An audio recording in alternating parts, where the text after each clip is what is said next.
Your mind runs the same conversations on repeat. You replay what you said, rehearse what you'll say, analyze what it means. The exhaustion isn't from living, it's from thinking about living. This stops today. 8 Buddhist stories will show you exactly where your mind traps you and how to step free. Not through positive thinking or mental tricks, through recognition. You'll meet a poor man who carried priceless treasure for years without knowing it was sewn into his robe. A student everyone called hopeless who became a master through one simple practice. A hare who faced certain death with impossible calm and transformed fate itself. These aren't metaphors for self-improvement. They're mirrors showing what happens when people stop fighting their minds and see clearly. Each story reveals one way overthinking blocks peace, evaluating your worth endlessly, rehearsing confrontations that never happen, analyzing your capacity, instead of simply practicing, trying to control outcomes beyond your reach, waiting for perfect timing, calculating every risk, treating life as burden, doubting what you already are. Wherever you are right now, commuting home, lying awake, seeking refuge from the noise, settle in. This journey takes 3 hours. No rushing, no forcing. By the end, you won't have learned how to think better. You'll have recognized what exists before all thinking begins. The first story starts with a man searching desperately for something he's already carrying. You'll recognize him immediately.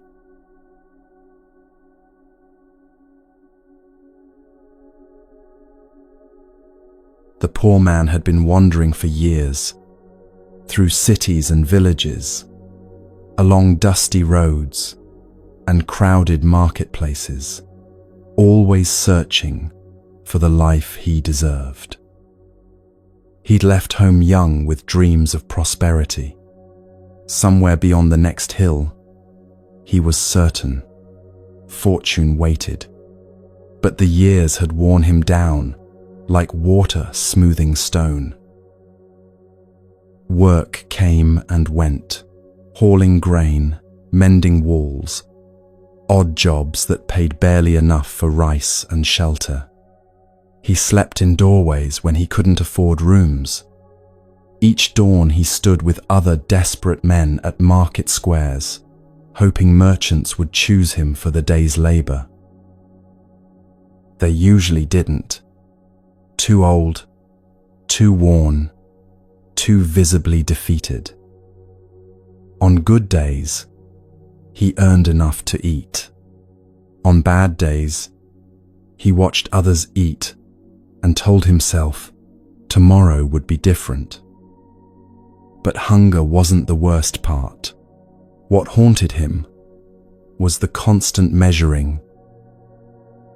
He'd see men his age dressed in fine clothes, conducting business, speaking with authority. He'd wonder what invisible quality they possessed that he lacked. Better breeding, sharper minds, some essential worthiness that marked them for success while leaving him permanently outside. The comparison never stopped. If only I had education.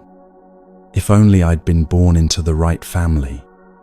If only I was clever enough to spot opportunities, brave enough to seize them, worthy enough to matter. Each thought was a stone added to the weight he carried. This is the exhaustion, you know, not the tiredness of physical work, but the weariness of evaluating yourself constantly. Am I smart enough for this position? Attractive enough to be chosen? Successful enough to justify my existence? The questions multiply faster than answers arrive. One evening, exhausted and hungry, the poor man's wandering brought him to a prosperous city. He remembered that an old friend lived here, someone from his village who'd left years ago and succeeded beyond imagination. He found the house easily, large, well-maintained, announcing its owner's status before you knocked. Shame held him at the gate. The humiliation of appearing in rags before someone who'd climbed while he'd fallen felt unbearable.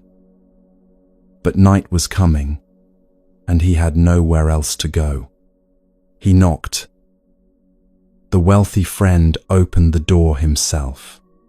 His face transformed instantly. Genuine joy.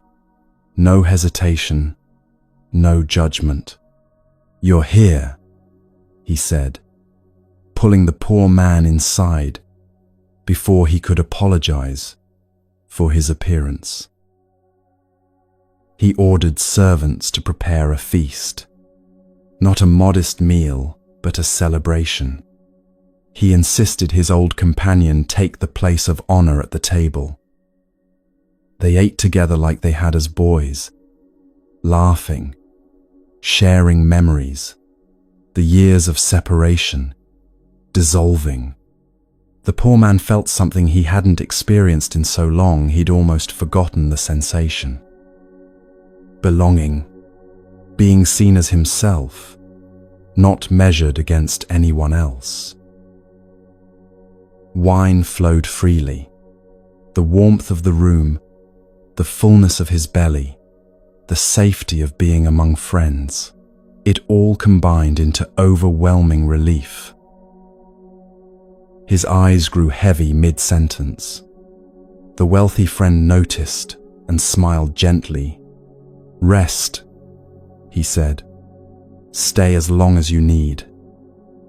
The poor man fell asleep right there at the table, more peaceful than he'd been in years. The wealthy friend sat watching his companion sleep. He saw the exhaustion carved into his face, the defeat settling into his shoulders, the weight of years spent believing himself worthless. Deep compassion rose in him. He knew his friend would leave in the morning. Pride wouldn't allow accepting direct charity. He'd return to the wandering that was slowly killing him, convinced he had nothing, was nothing, would never be anything. So the wealthy friend did something remarkable.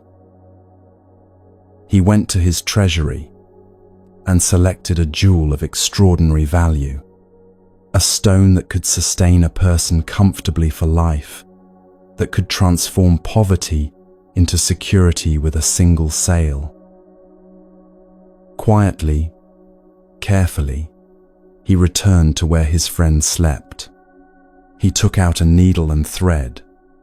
He sewed the priceless jewel deep into the hem of his friend's robe, hidden in the lining where it wouldn't be noticed, but would travel with him everywhere. He worked slowly, making sure the stitching was secure. The jewel settled into the fabric, invisible but present, a fortune concealed in plain sight. The wealthy friend didn't wake him to explain, didn't attach conditions or demand gratitude. He simply gave, secretly, and let his friend sleep. This act mirrors a teaching from the Lotus Sutra, one of Buddhism's most important texts.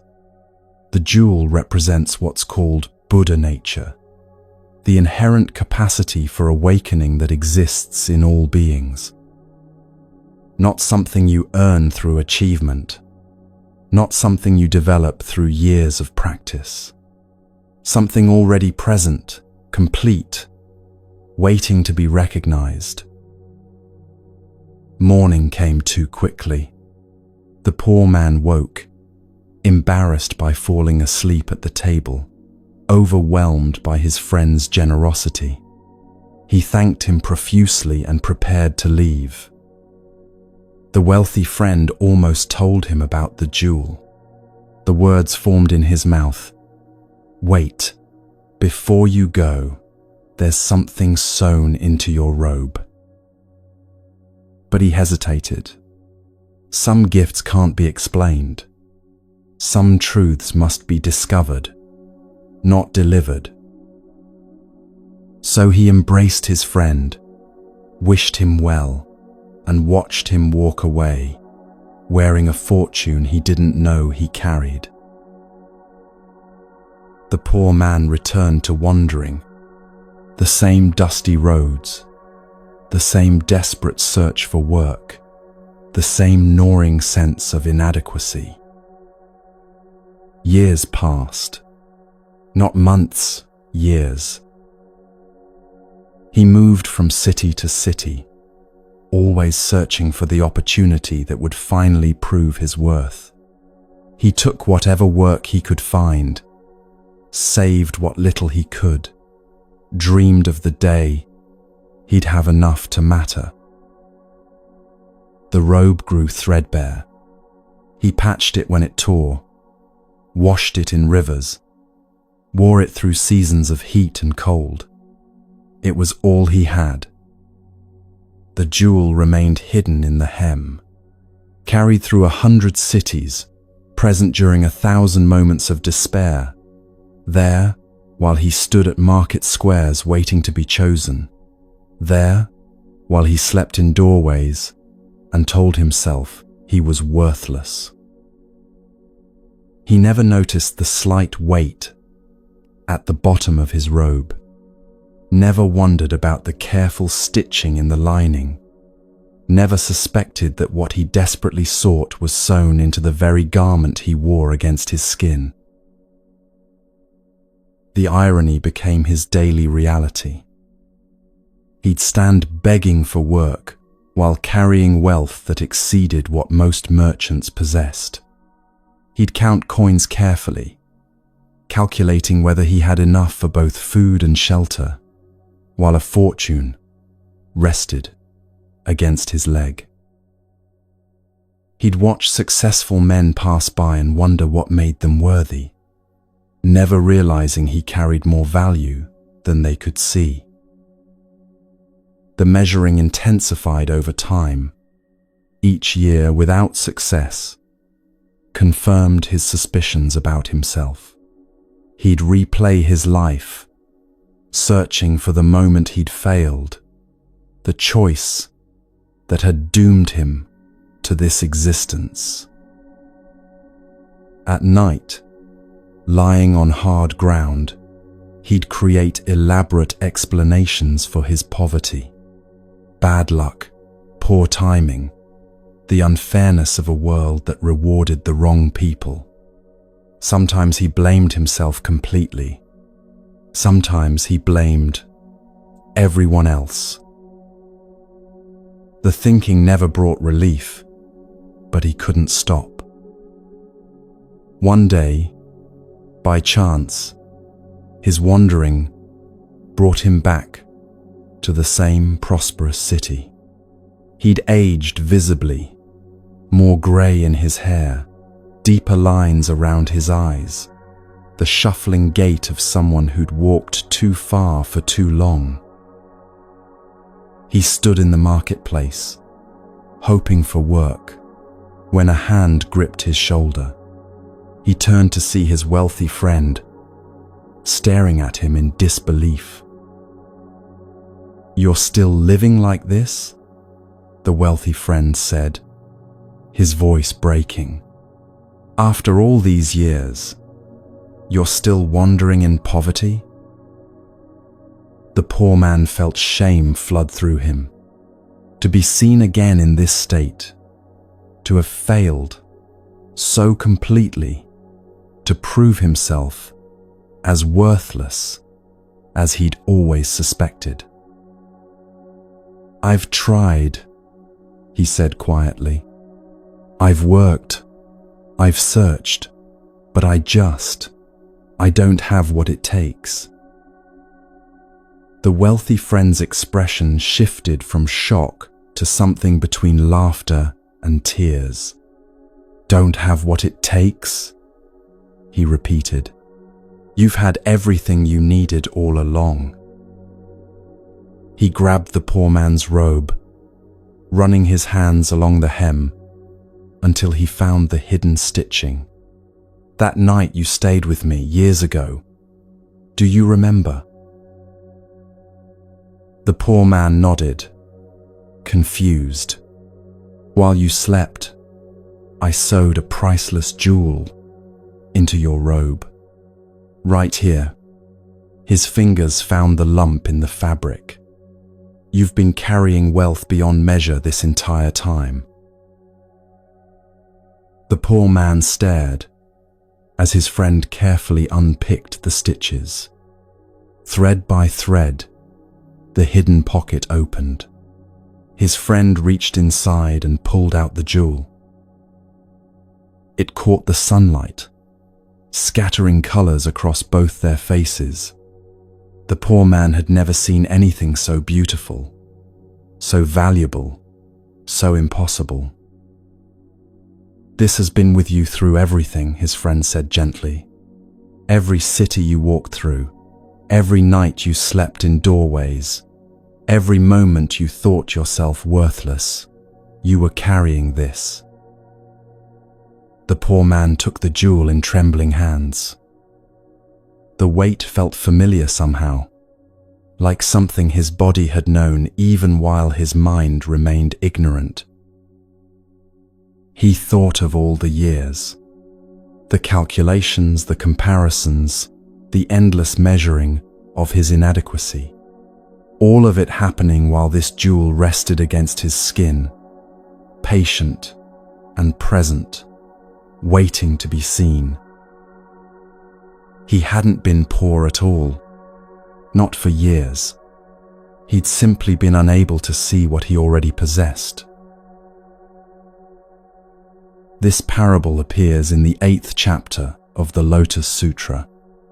The Buddha told it to reveal something crucial about how we fundamentally misunderstand ourselves. The jewel represents Buddha nature, the inherent capacity for awakening that exists in all beings, not as potential to develop someday, not as a reward for years of self-improvement, but right now, complete, present, sewn into your being. The poor man spent years measuring himself against others, calculating his value, determining his inadequacy. Every comparison confirmed what he already believed, that he lacked something essential. But the jewel was always there. The measuring didn't create worth or destroy it. The endless evaluation changed nothing about what he actually possessed. The overthinking starts when we forget this. We measure ourselves constantly, assuming the answer might be that we're not enough. Think about your own measuring system. How much mental energy goes into evaluating whether you're good enough at your job, attractive enough to be chosen, successful enough to justify your existence? The calculations happen automatically, constantly, consuming resources you could use for living. And what has all that measuring achieved? Has the constant evaluation finally settled the question of your worth? Or does each answer require another question, each achievement demand another accomplishment to confirm it? The validation never quite settles it. Each success requires another success. The measuring never ends because it's addressing the wrong problem. You don't need to earn worth through achievement. You need to recognize the jewel you're already carrying.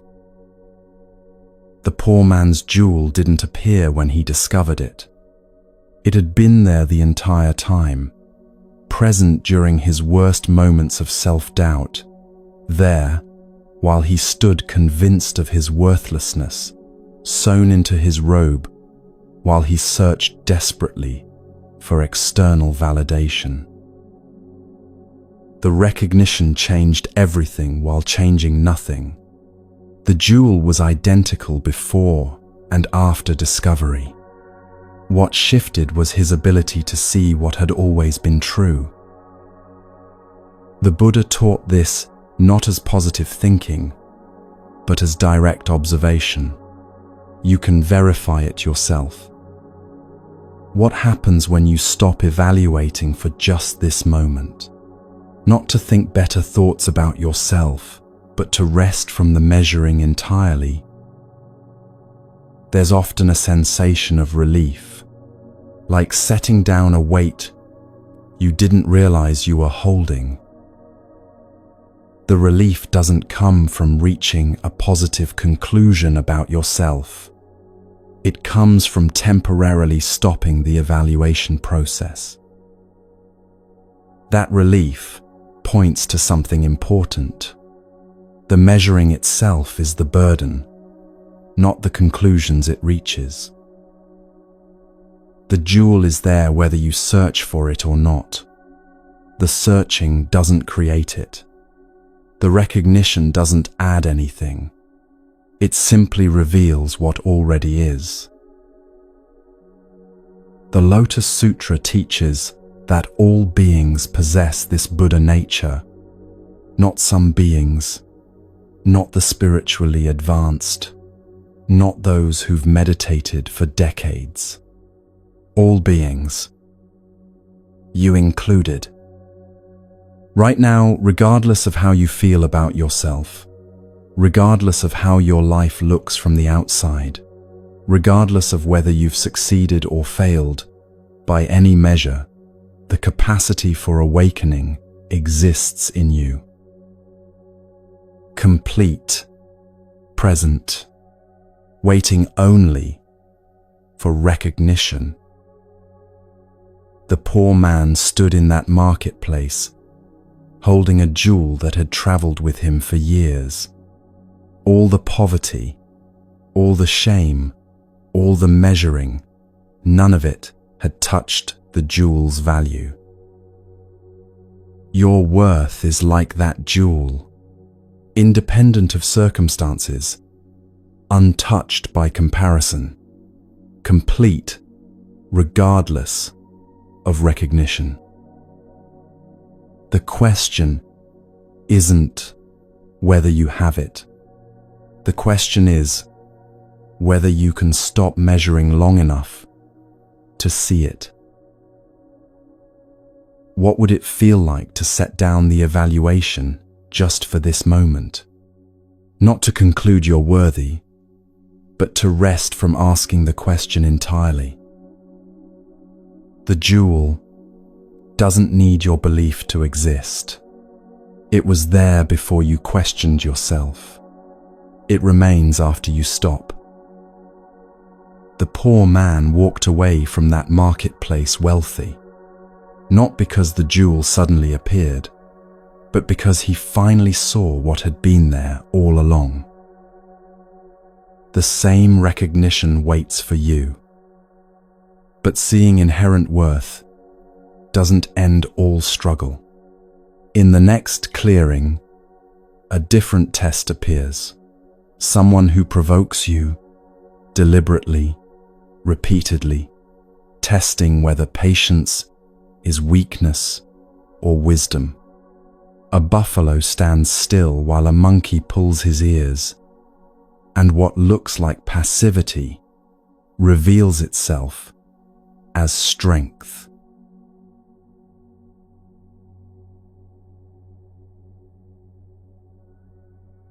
The buffalo felt the monkey land on his back again.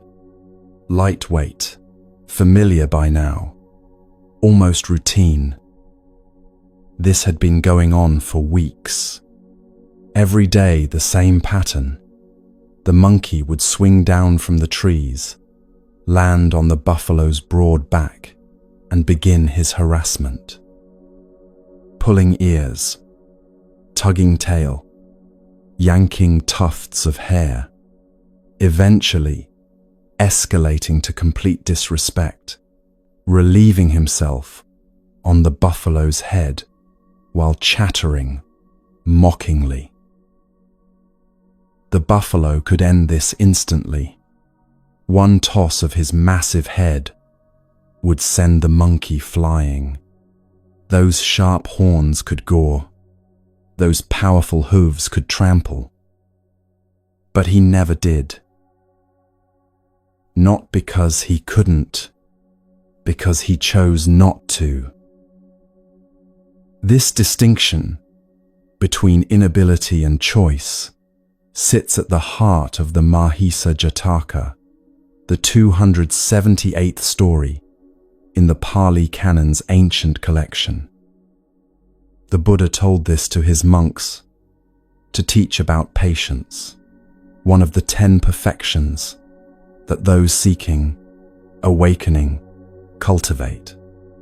Not the patience of gritted teeth and suppressed rage, the patience that comes from seeing clearly.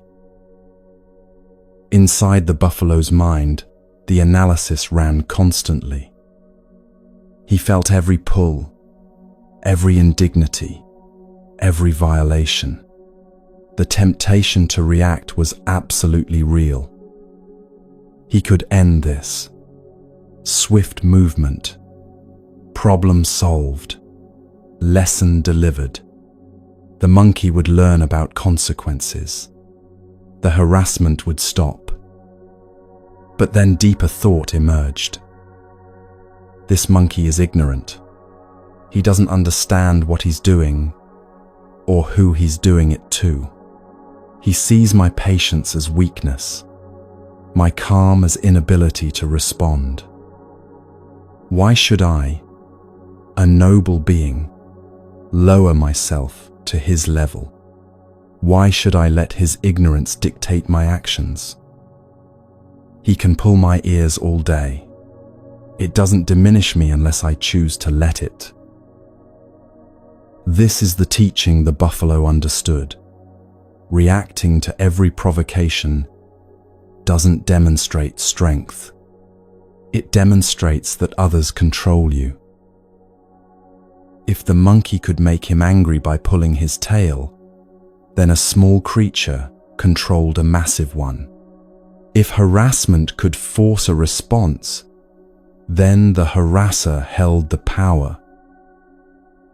True strength meant remaining unmoved, not through suppression, but through clarity. You know this pattern from your own life. Someone at work undermines you in a meeting. 30 seconds of their comments. 3 hours of you replaying it, crafting responses, imagining confrontations. They said their piece and moved on. You're still fighting them in your head, during dinner, during your commute, before sleep. Who's really being controlled? The buffalo grazed peacefully while the monkey harassed him. Days passed this way. The monkey's behavior became predictable, almost boring. But something interesting happened to the monkey. The complete lack of response confused him. He'd expected anger, resistance, some acknowledgement of his power, to annoy. The silence was worse than rage would have been. So he escalated, pulled harder, insulted louder, violated more egregiously. Still nothing. The buffalo continued his peaceful routine, as if the monkey didn't exist. This non-reaction infuriated the monkey more than any retaliation could have. The monkey began to believe his own interpretation. If the buffalo won't defend himself, the monkey reasoned, then clearly he can't. Clearly he's weak, powerless, too dull to recognize disrespect. The monkey grew bold, reckless, confident in his immunity. One afternoon, he spotted another buffalo grazing alone near the forest edge. This one looked similar, large, powerful, seemingly calm. The monkey had grown so confident that he didn't pause to consider differences. A buffalo is a buffalo, he thought. They're all the same. Big, slow, too stupid to fight back. He swung down from the trees and landed on this new buffalo's back with casual arrogance, grabbed the ears and pulled hard, chattering insults, waiting for the familiar non-reaction. This buffalo was different. This one had no patience developed through wisdom, no understanding of forbearance, no clarity about when reaction serves and when it doesn't. This one was simply ill-tempered, quick to rage, and had been waiting his entire life for an excuse to use his horns. The buffalo's head snapped back.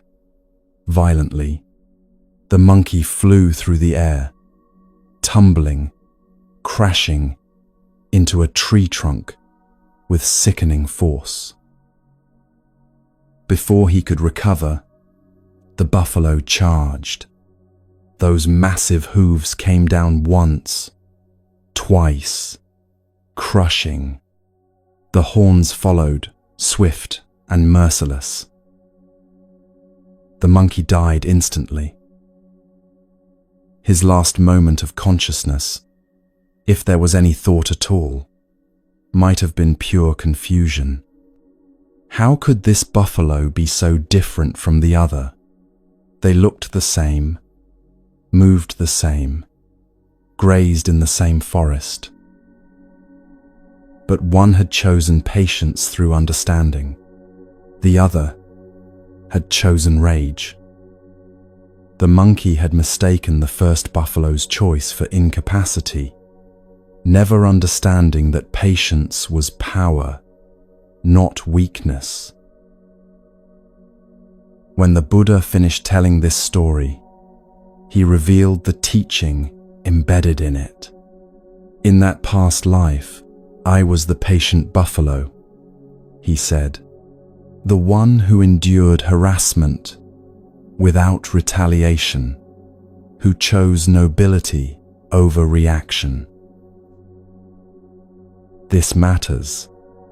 The Buddha himself, in a past existence before enlightenment, practiced patience so complete that it allowed continuous disrespect without anger. Patience appears in Buddhism as one of the 10 perfections, qualities those seeking awakening develop over many lifetimes. The Pali word is khanti, often translated as patience, forbearance, or endurance. But it's not passive acceptance of abuse. It's the strength to not react from anger when reaction would cause more suffering. Think about the mental energy you spend on difficult people. The colleague who dismisses your ideas. The family member who makes passive-aggressive comments. The neighbor who violates boundaries repeatedly. The actual interactions might be brief. 5 minutes in a meeting. 10 minutes at a family dinner.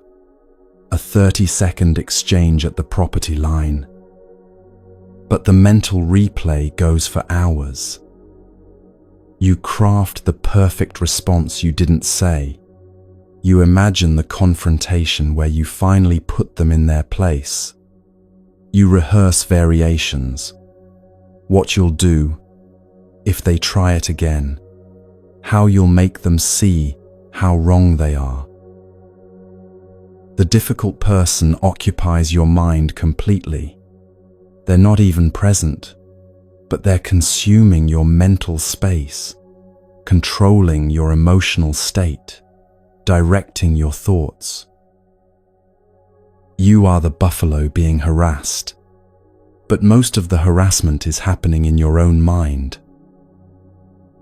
The patient buffalo understood something you can test yourself. The monkey's actions revealed the monkey's nature, nothing about the buffalo. Pulling ears didn't make the buffalo less noble. The disrespect said everything about the disrespectful one and nothing about the one being disrespected. Reacting would have proven the monkey's power to control him. Patience proved the monkey had no power at all. Consider your own situation. When someone provokes you and you spend hours mentally fighting them, who's really winning? They made one cutting remark and forgot about it immediately. You've been replaying it for 3 hours, running through responses, building elaborate scenarios of future confrontations. They're living their life. You're living their insult. The teaching here isn't about never setting boundaries. The patient buffalo could have moved to a different part of the forest, could have communicated displeasure without violence. Patience doesn't mean accepting abuse forever, but it points to something deeper about where the real battle happens. The monkey harassed the buffalo's body for maybe 20 minutes a day. The buffalo could have harassed his own mind for 24 hours a day, replaying the indignities, nursing grievances, planning retaliation. He chose not to. The external harassment was the monkey's action. The internal harassment would have been the buffalo's choice. There's a profound teaching here about mental freedom. Someone can act badly toward you. That's their karma, their action, their responsibility. But whether you mentally fight with them for hours afterward, that's your choice. The Buddha taught that we create suffering not just through external actions, but through how we hold things in our minds. Two people can experience the same provocation. One lets it pass like wind through trees. The other carries it for days, turning one moment of difficulty into continuous suffering. Same provocation, different relationship to it. Different outcome. The patient buffalo had mastered this. Monkey pulls ears. The buffalo feels it, notes it, continues grazing. No story about it. No rehearsal of responses. No mental warfare extending one moment into hours. You might try this as practice. Next time someone provokes you, notice when the mental rehearsal begins. The moment you start crafting responses, imagining confrontations, replaying their words. See if you can catch it starting. Then ask, does this mental battle change anything about the actual situation? Does imagining the perfect comeback alter what they said? Does rehearsing the confrontation resolve anything? Or does it just extend their control over you from 30 seconds to 3 hours? The buffalo's wisdom was recognizing that some provocations don't deserve the dignity of internal response. not because you're weak, because they're not worth your mental energy. The monkey died because he fundamentally misread the situation. He saw patience and interpreted weakness.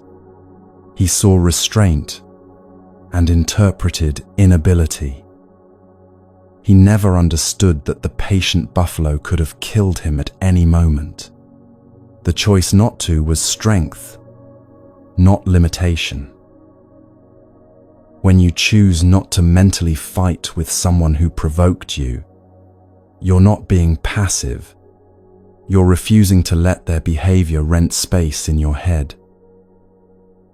There's a teaching in the Dhammapada, one of Buddhism's oldest and most revered texts. Hatred is never appeased by hatred in this world. By non-hatred alone is hatred appeased. This is a law eternal. The patient buffalo lived this teaching.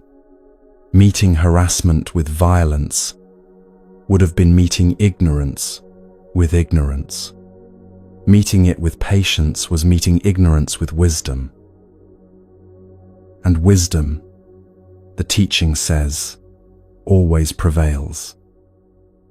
Not immediately, perhaps. Not in ways that feel satisfying to the angry mind, but inevitably. The monkey's own actions led to his death. The buffalo didn't need to retaliate. The monkey's misunderstanding of patience as weakness led him to provoke someone who had no such wisdom. Karma worked itself out without the buffalo needing to enforce it. This connects to another Buddhist teaching about non-interference. Sometimes the wisest action is no action. Sometimes things resolve themselves when you stop trying to control outcomes.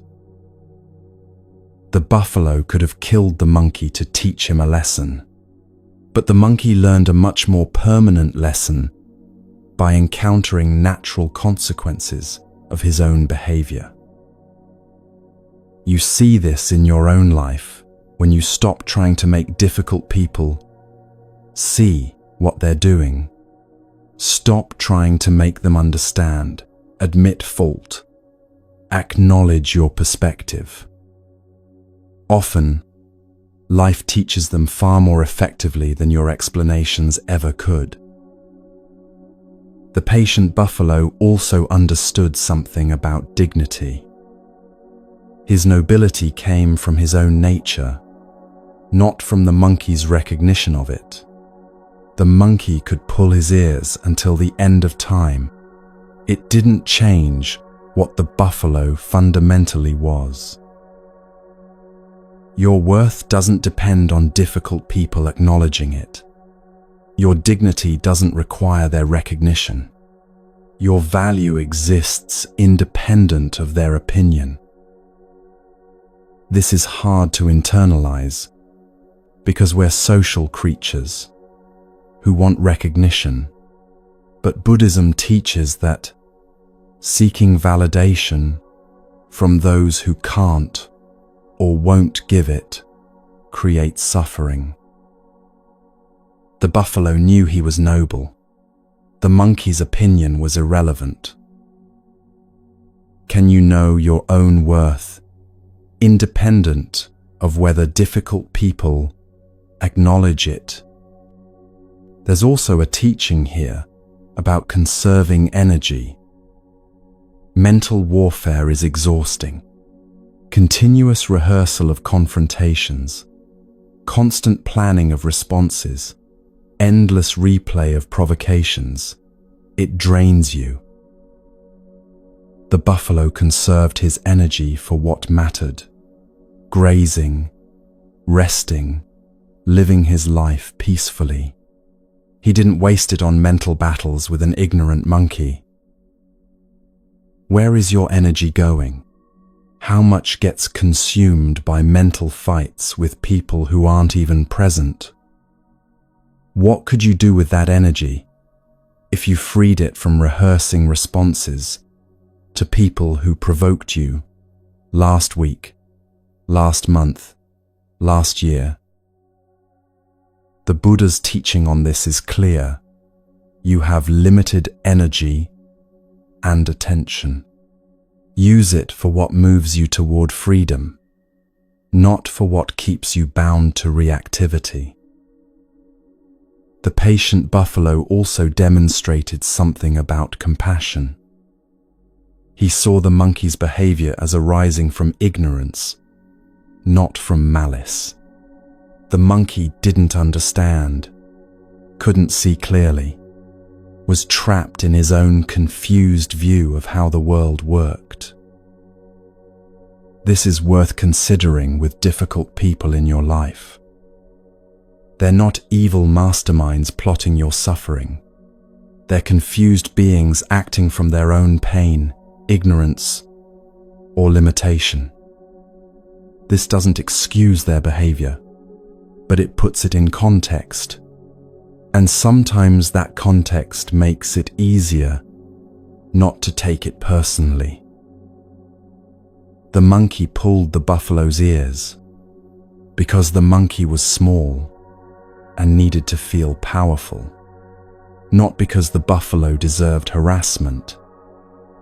When someone is difficult with you, it's usually about their own state of mind, not about your value. The story ends with the monkey's death, which might seem harsh, but it completes the teaching. Mistaking patience for weakness has consequences. The monkey learned fatally that not all calm beings are incapable of response. Some are calm because they're wise. Some are calm because they're restrained. And some are calm because they're simply waiting. The monkey couldn't tell the difference. His inability to recognize the source of patience killed him. There's a warning here about making assumptions. The patient buffalo wasn't weak. He was choosing patience. The ill-tempered buffalo wasn't strong. He was simply reactive. Strength and weakness aren't always what they appear to be. The teaching circles back to where it began. True strength is remaining unmoved by provocation. Not through suppression, that's just delayed reaction. Through clarity, seeing that someone else's behavior doesn't require your internal warfare. The buffalo grazed peacefully because he understood his own nature. Noble, powerful, complete. The monkey's harassment couldn't change that reality. You might recognize this in moments when you've successfully let something go. Someone was rude. You noted it and moved on. No hours of rehearsal. No mental warfare. Just noting and releasing. That's the buffalo's teaching. That's the patience the Buddha practiced in this past life. Not dramatic forgiveness or forced compassion. Simply choosing not to engage the mental machinery that turns brief difficulty into extended suffering. The monkey is gone now, but his lesson remains. Patience isn't weakness. Restraint isn't inability. And sometimes the greatest power is the power to not react. In the next story, the scene shifts from external provocation to internal struggle. A student sits with a white cloth in his hands, repeating two words everyone thinks are meaningless. But those two words will unlock what years of complex study couldn't touch.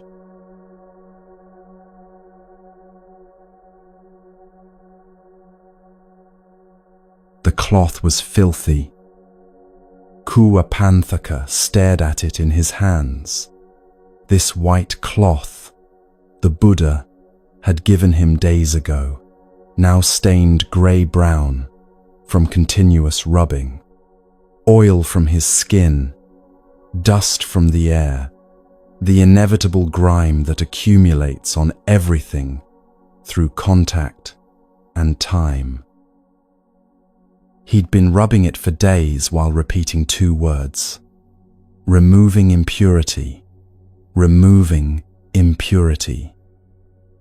Everyone thought the Buddha had given him a cleaning task disguised as practice, a kind way to keep the hopeless student occupied while the real monks did real training. But Kuapanthaka wasn't cleaning anything. He was watching. The cloth had been pure white when he started. His hands had been clean, yet through continuous contact, the cloth had absorbed impurity. Gradually, inevitably, the white had turned to grey. And in that simple observation, everything shifted. If impurity could accumulate, it could be removed.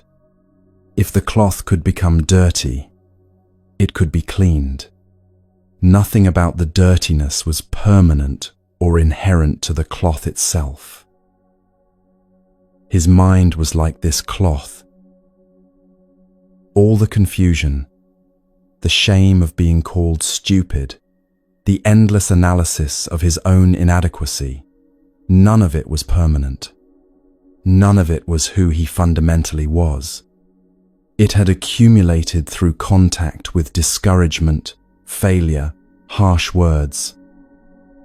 And what had accumulated could be removed.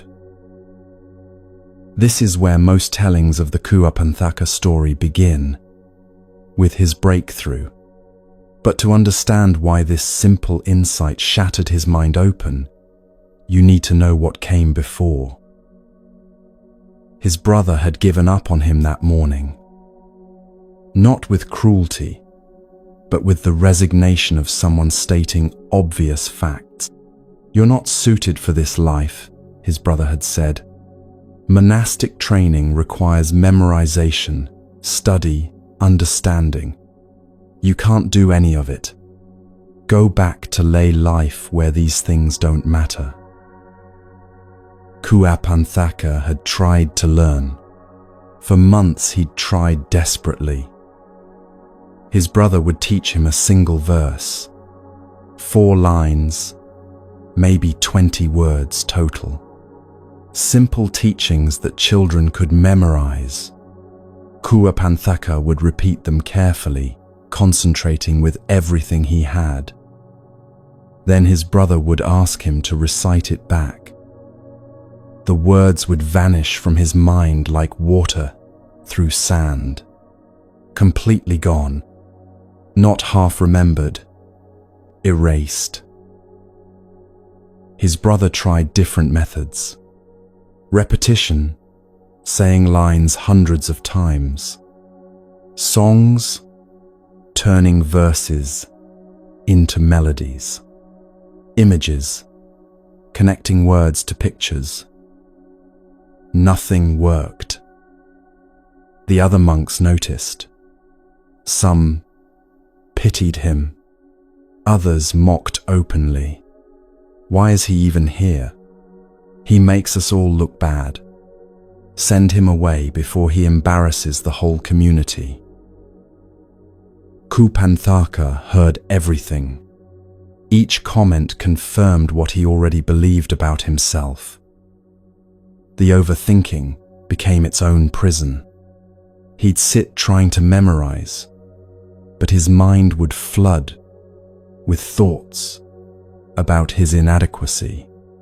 Everyone knows I'm stupid. Why do I keep trying? What's wrong with my brain that I can't do what children do easily?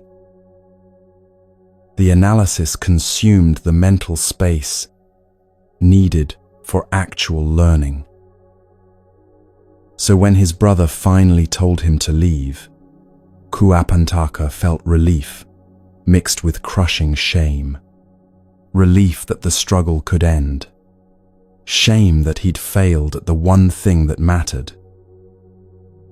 He gathered his few possessions and walked toward the monastery gate. His mind churned. I'm not smart enough. I don't have what it takes. Everyone was right about me. The Buddha stood at the gate, watching him approach. Where are you going? The Buddha asked. Kuapantaka explained through shame and tears. His brother had dismissed him. He couldn't memorize anything. He was too stupid for the teachings. Better to leave before embarrassing himself further. The Buddha listened without interrupting. When Kuapantaka finished, the Buddha smiled with something that looked like recognition. Your brother teaches one kind of mind, the Buddha said. But there are many kinds of minds, many paths to understanding. Stay. I'll teach you myself. This itself is a teaching. The Buddha's skillful means, his ability to adapt methods to different students. Not everyone learns through memorization.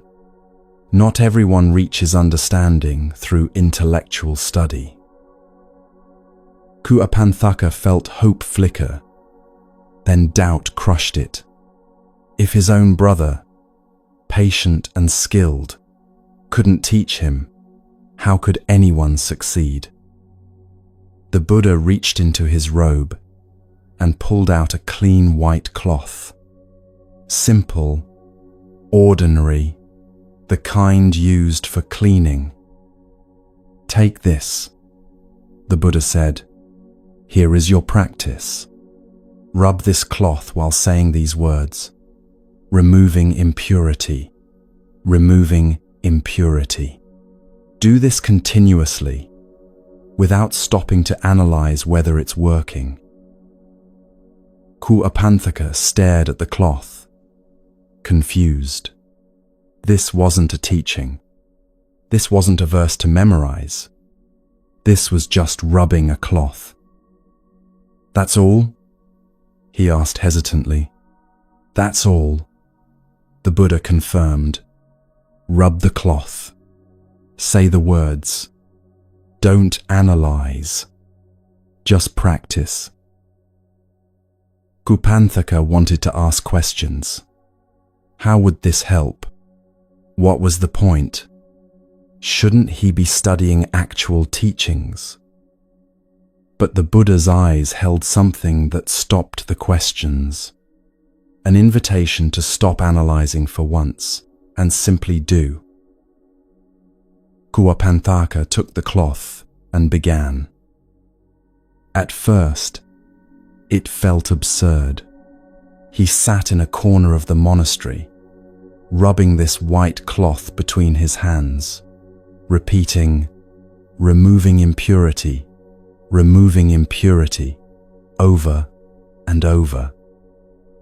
Other monks walked past and stared. Some smirked. The stupid one had been given a cleaning task disguised as meditation. How appropriate. Kuapantaka felt familiar shame rise, but he kept rubbing. The Buddha had given him this instruction. He could at least try before giving up. Removing impurity. Removing impurity. His hands moved in steady rhythm. The cloth slid between his palms, soft and clean. Minutes passed. Then an hour.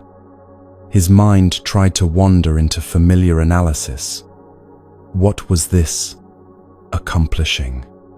How did rubbing cloth count as spiritual practice? Shouldn't he be learning something? But the instruction was simple. Rub the cloth. Say the words. Don't stop to analyze. So he didn't stop. Days passed this way. While other monks studied scriptures, Kupantaka rubbed his cloth. While they debated philosophy, he repeated his 2 words: removing impurity, removing impurity. The repetition became automatic, soothing. His hands knew the motion now. The words flowed without conscious effort. For the first time in months, he wasn't thinking about his stupidity, wasn't analyzing his inadequacy, wasn't measuring his failure. He was just rubbing a cloth. This is where the teaching becomes clear. Sometimes transformation comes not through understanding, but through bypass. The practice was so simple, it couldn't be overthought. Then one day, he noticed. The cloth was no longer white. His hands had been clean when he started. The cloth had been pristine, but after days of continuous rubbing, it had absorbed oil from his skin, dust from the air, the subtle grime that accumulates on everything through contact. The cloth was dirty, visibly, undeniably dirty. Kupantaka stopped and stared. Something shifted in his mind, a recognition so simple, it seemed impossible he'd missed it until now. The cloth had been pure, through contact, through time, through natural conditions. It had become impure. But this meant impurity wasn't permanent, wasn't inherent to the cloth. It was something that had accumulated through conditions. And what accumulates through conditions can be removed through conditions. Removing impurity, he whispered, looking at the cloth with new eyes. This is the teaching of the 3 marks that the Buddha taught throughout his life: impermanence, unsatisfactoriness, and the absence of a fixed self. The cloth wasn't inherently dirty. Dirtiness had arisen through conditions and would pass away through conditions. Nothing about it was permanent or fixed. His mind was like this. The confusion wasn't who he fundamentally was. The doubt, the shame, the endless analysis of inadequacy, these had accumulated through conditions. Harsh words, repeated failure, constant comparison. They weren't permanent features of his mind. They were temporary impurities that had gathered like dust. The insight deepened. He saw how greed creates impurity in the mind, how anger stains it, how ignorance obscures its natural clarity. Not as abstract concepts he'd failed to memorize, but as direct observation of how his own mind worked. He rubbed the cloth with new intensity, removing impurity, removing impurity. The practice intensified. Hours blurred together. His concentration deepened until nothing existed except the cloth, the motion, the words, and the mind, observing it all with perfect clarity. The overthinking that had plagued him his entire life, the constant analysis of his failures, the measuring of his inadequacy, simply stopped. Not because he'd reasoned his way out of it, not because he'd finally understood some complex teaching, but because he'd found a practice so simple, it bypassed analysis entirely. The concentration grew stronger. His mind, which couldn't hold a single verse through memorization, now held perfect stillness for hours. This reveals another teaching. The mind that seems incapable often just needs a different door. Kuapanthaka couldn't learn through intellectual understanding, but he could learn through direct experience, through practice, through observation. Weeks passed. The transformation became undeniable. Other monks noticed something had changed. The defeated slump in his shoulders had straightened. The confusion in his eyes had been replaced by quiet certainty. One morning during group meditation, Kuapanthaka sat completely still. His mind had reached a depth of concentration few ever achieve.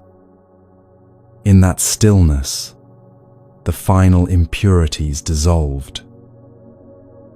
Complete liberation, full awakening, the end of suffering. The student everyone had called hopeless had become enlightened. His brother heard the news and came running, disbelief clear on his face. "It's impossible," he said. "You couldn't memorize a single verse. How could you possibly have reached enlightenment?" The Buddha gathered the monks together. "Who is wiser?" he asked. "The one who memorizes 1,000 verses but doesn't practice them, or the one who learns a single truth and lives it completely?"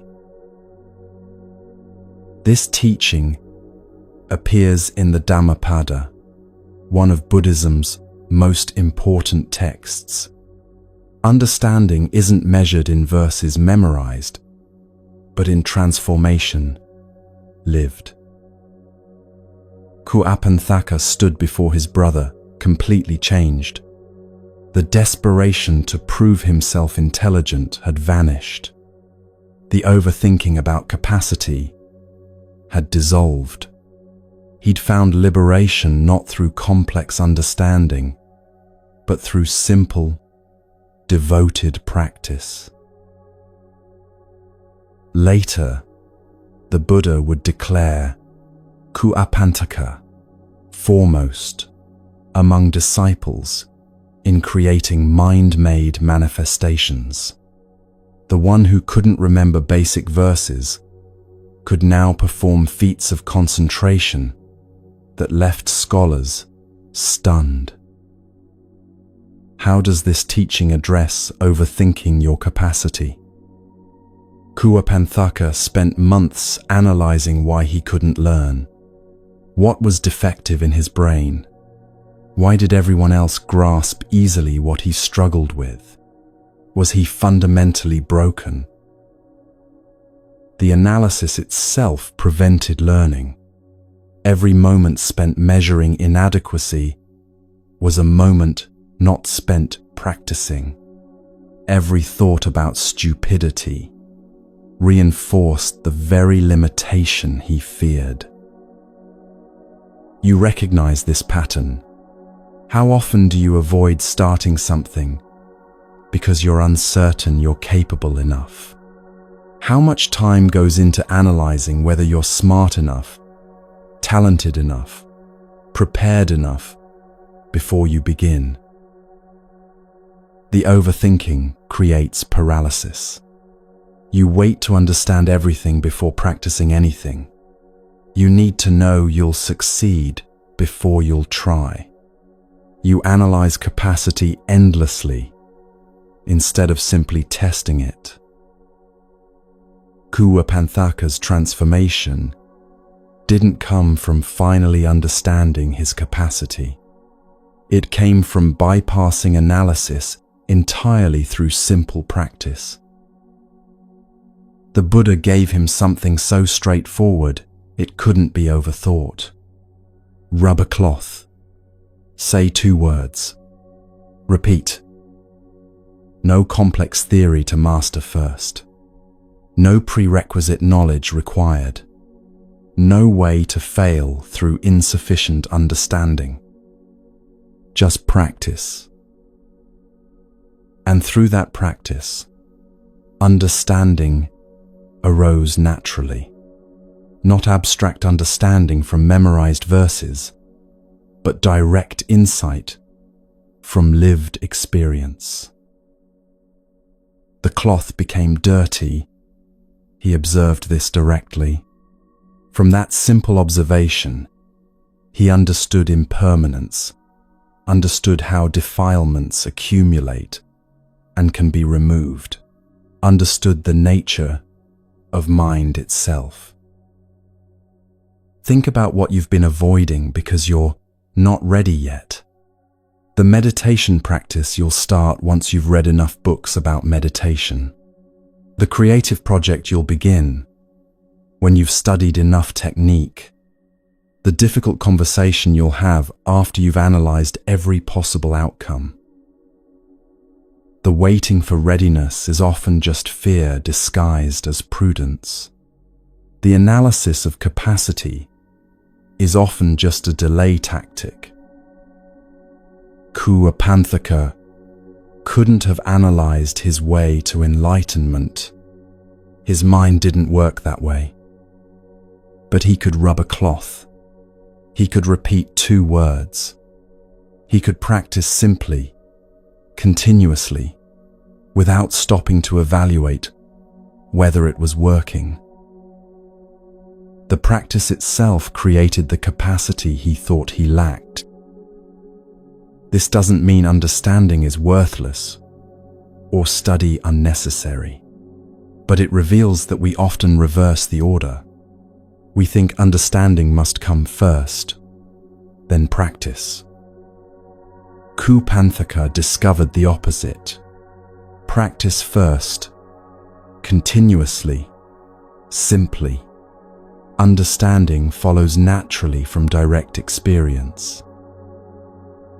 The Buddha's skillful means shows throughout this story. He didn't give Kupanthaka more verses to memorize, or better, memorization techniques. He gave him a practice that matched how his mind actually worked. Different minds need different doors. The teaching that transforms one person might confuse another. The practice that seems simple might be exactly what unlocks understanding.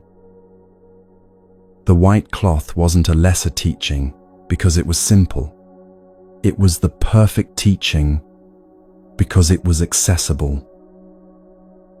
You might notice this in your own life. The things you've learned most deeply often came not from complex theory but from simple practice repeated until understanding emerged. The sport or instrument where mastery came from doing, not from reading about doing. The skill where your hands learned before your mind understood. The insight that arrived not through analysis but through direct experience. Kuapanthaka's story carries one more teaching. Awakening is accessible to everyone, regardless of intellectual capacity. The path doesn't require genius, doesn't require scholarly ability, doesn't require perfect memory or quick understanding. It requires willingness to practice.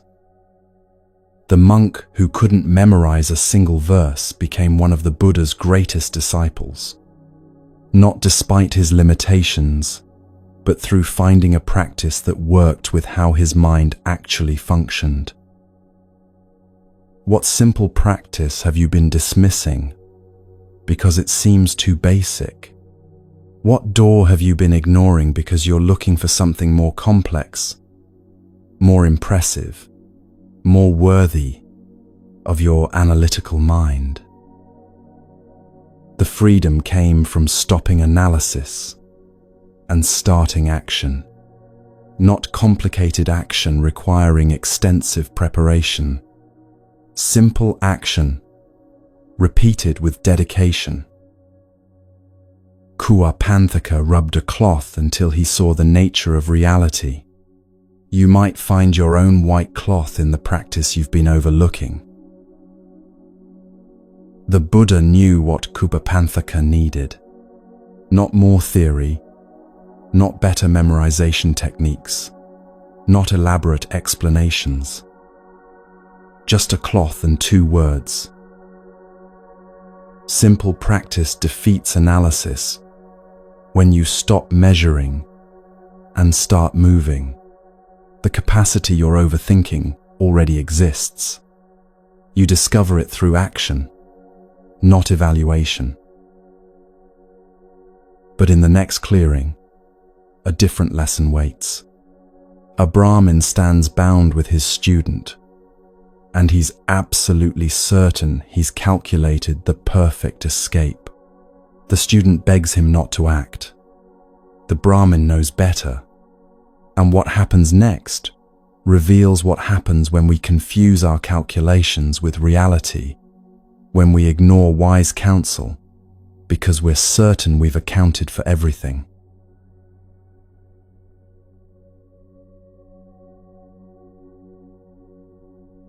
Teacher, please don't. Vidarbha barely heard his student's voice. His mind was too busy calculating, planning, ensuring every variable aligned with his prediction. They were bound with ropes in a forest clearing, surrounded by armed bandits, discussing whether to kill them quickly or slowly. But Vidarbha had already mapped the way out. He knew a charm, ancient words that could call down treasure from the heavens when recited at the precise planetary conjunction. He'd verified it worked years ago. Gold, silver, jewels, all 7 precious things falling like rain. Tonight, the stars aligned perfectly. He would recite the charm. The treasure would dazzle the bandits. In the chaos of their greed, he and his student would slip away. The plan was flawless. Teacher, his student said again, more urgently, you can't predict what happens once that treasure appears. Please listen to me. But Vidarbha had stopped listening the moment he'd started calculating. This is where the Jataka begins, with a teacher who possessed knowledge and a student who possessed wisdom, and the fatal gap between the two. The Buddha told this story to his monks to illustrate something crucial. Having wise counsel available means nothing if you ignore it. The student in this story was the Buddha himself in a past life, offering guidance that could have saved his teacher. Vidarbha heard the words but dismissed them. He had logic on his side. The bandits were motivated by greed. Treasure would satisfy that greed. They wanted wealth without risk. Leaving immediately with a fortune eliminated risk. Simple cause and effect. He'd thought it through completely. His student had tried to explain. There are too many variables you can't see. Treasure falling from the sky will attract attention far beyond this clearing. You're trying to control something too vast for any one person to manage. Vidarbha smiled with the patience of someone explaining mathematics to a child. I understand your concern, he said, but I've calculated this carefully. The logic is clear. Teacher, I know what I'm doing. Those 5 words. How many disasters begin with absolute certainty? The lead bandit approached, curved blade, catching firelight. You're a Brahmin, he said. Brahmins know magic. Can you make us rich? Here was the moment. Vidarbha could have claimed ignorance, denied knowledge, refused cooperation. He met the bandit's eyes and spoke clearly. I know a charm that calls down the 7 precious things from the sky. Tonight, the stars align perfectly for it. His student closed his eyes in despair. The bandits erupted in excitement. They untied Vidarbha, but kept the student bound as insurance. They built up the fire. They waited for nightfall, weapons ready, greed sharpening their attention. If this is a trick, the leader promised, blade at Vidarbha's throat, you die very slowly. It's not a trick, Vidarbha assured him. In his mind, the plan unfolded with crystalline clarity. Recite the charm. Treasure falls. Bandits scramble to gather it. Escape in the chaos. 90% probability of success, he calculated. Maybe higher. His student made one final attempt.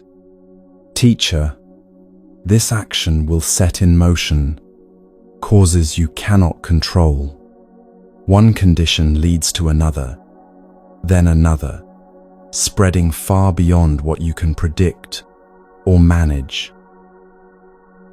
This was the teaching the Buddha would later articulate fully: dependent origination, the vast web of causes and conditions that connect everything. Pull one thread, and the whole web moves in ways you never intended. But Vidarbha wasn't interested in webs.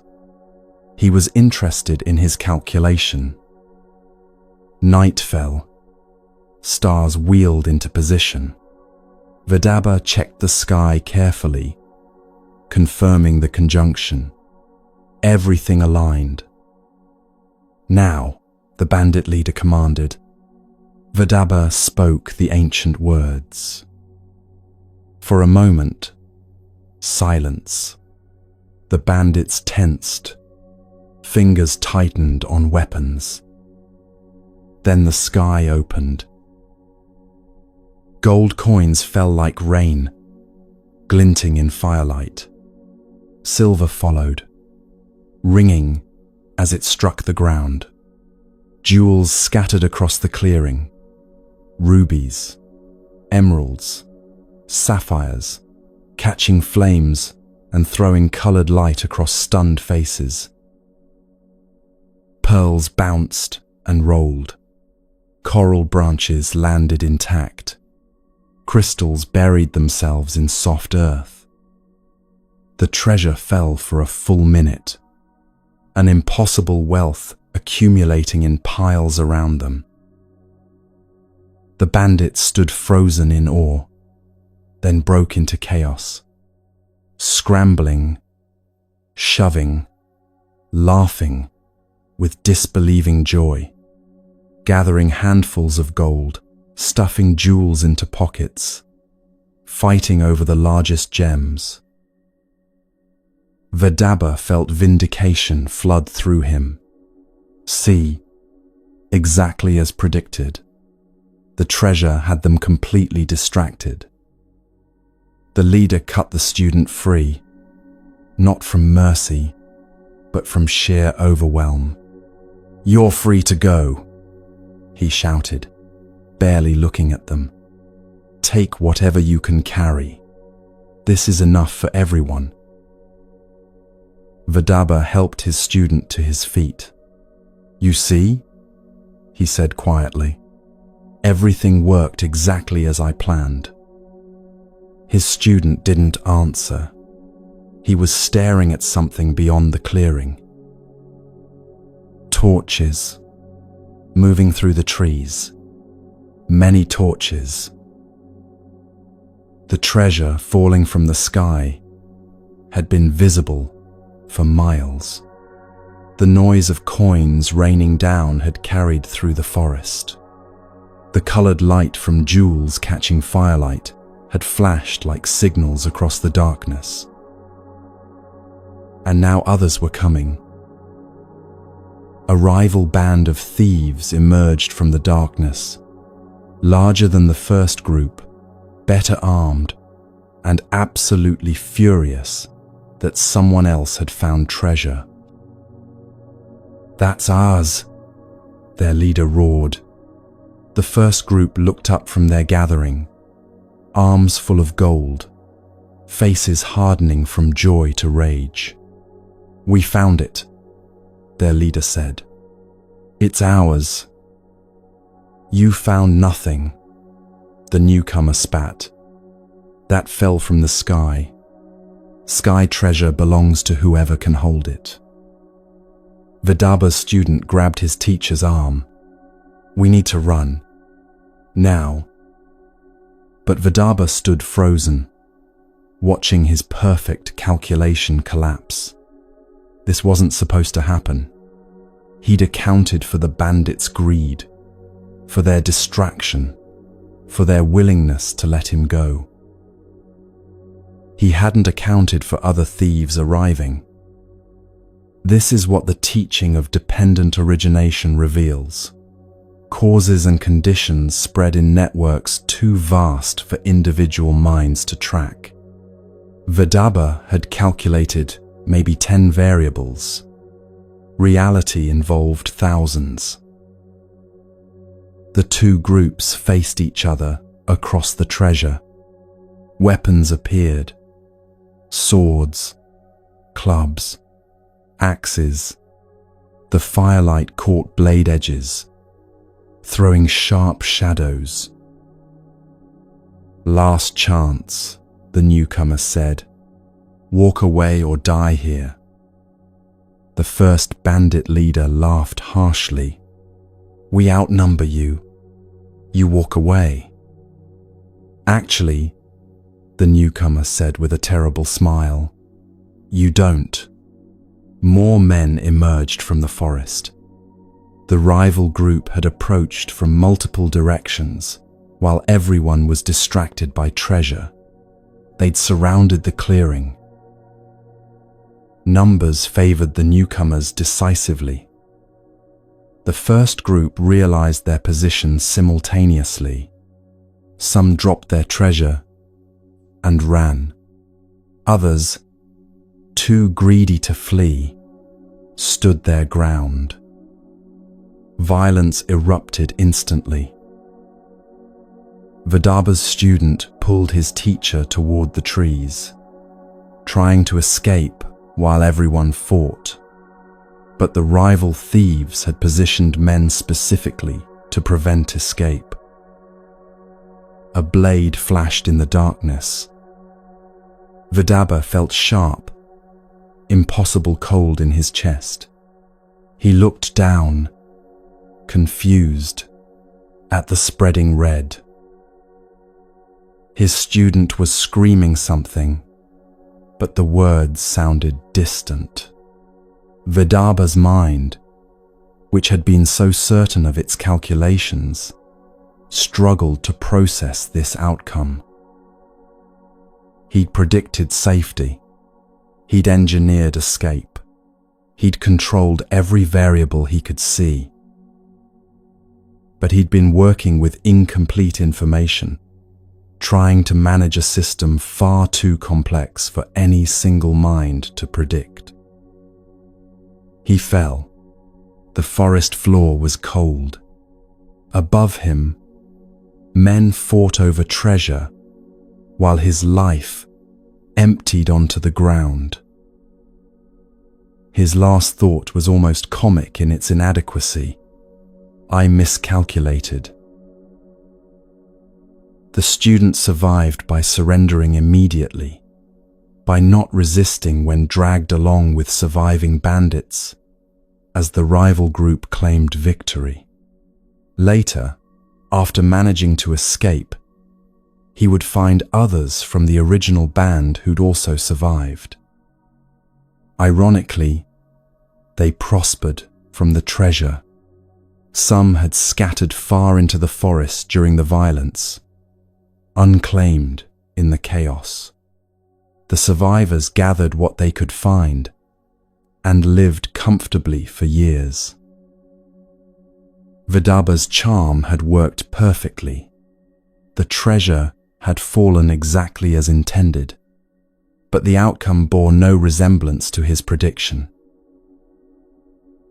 This Jataka, number 48, carries several teachings that thread through all Buddhist traditions. First, the value of spiritual friendship. The Buddha emphasized this repeatedly, having wise friends, listening to wise counsel, remaining open to guidance, even when your own certainty feels absolute. Vidarbha had the Buddha himself as his student, offering wisdom, and dismissed it completely, not because the advice was unclear, because his own calculation felt more reliable than counsel. You do this too. Someone who loves you says, "I'm worried about this decision," and you explain why they don't understand. A friend says, "This feels risky," and you detail why you've got it covered. A teacher says, "Reconsider this approach," and you list why your logic is sound. Sometimes you're right and they're wrong. Sometimes their caution is excessive, their worry unfounded. But sometimes, and Vidarbha's death illustrates this precisely, your calculation is working with maybe 10% of relevant information, while they see something you can't. The teaching isn't that you should always defer to others' judgment. It's that absolute certainty, in the face of wise caution, deserves examination. Second, the teaching of dependent origination, the vast web of interconnected causes and conditions. Vidarbha thought in straight lines. Charm causes treasure. Treasure causes distraction. Distraction causes escape opportunity. Simple cause and effect. Reality works in networks. Charm causes treasure, which causes sound and light, which causes attention miles away, which causes rival thieves to investigate, which causes territorial conflict, which causes violence, which causes death. Each condition creates multiple new conditions.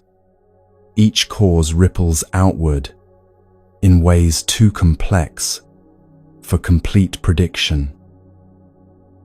This doesn't mean planning is useless, but it means recognizing the fundamental limitation. You're trying to predict a system infinitely more complex than any model you can build. Think about the times you've overthought control, the relationship where you've calculated every conversation, predicted every response, engineered the perfect approach to avoid all conflict. Then they react in ways you never anticipated, or external circumstances shift everything, or your careful control creates the very distance you were trying to prevent. The work project, where you've anticipated every objection, prepared for every contingency, mapped every possible outcome. Then someone asks a question you never considered, or the project gets cancelled for reasons outside your analysis, or it succeeds in ways you didn't predict, creating consequences you never imagined. the financial decision where you've calculated every risk, protected against every downturn, built the perfect strategy. Then something happens you couldn't have predicted. A pandemic, a revolution, a technological shift that renders your entire analysis obsolete. Vidarbha wasn't stupid. His logic was internally consistent. His calculations were sound as far as they went. The problem was how far they went. The rival thieves existed, whether he knew about them or not. The treasure's visibility existed whether he'd considered it or not. The violence was inevitable whether he'd planned for it or not. Third, the teaching on heedlessness. The Buddha's last words were about diligence, about not being heedless. Heedlessness means acting without regard to consequences, ignoring wise counsel, being so certain of your own judgment that you dismiss all warning signs. Vidarbha was heedless, not through laziness or ignorance, through excessive confidence in his own calculation. His student, the Buddha in a past life, understood what Vidarbha didn't. Some situations are too complex to control. Some outcomes unfold through conditions you can't see, much less manage. The wisdom wasn't in calculating better. It was in recognizing the limits of calculation and acting with appropriate humility. How much mental energy do you spend trying to engineer perfect outcomes? The hours rehearsing conversations to prevent them going wrong. The elaborate planning to avoid all possible disasters. The constant adjustment trying to keep everything under control. How much of it actually controls outcomes? And how much just exhausts you while events unfold according to their own logic? Vidarbha's death wasn't failure of technique. It was the inevitable collision between certainty and complexity.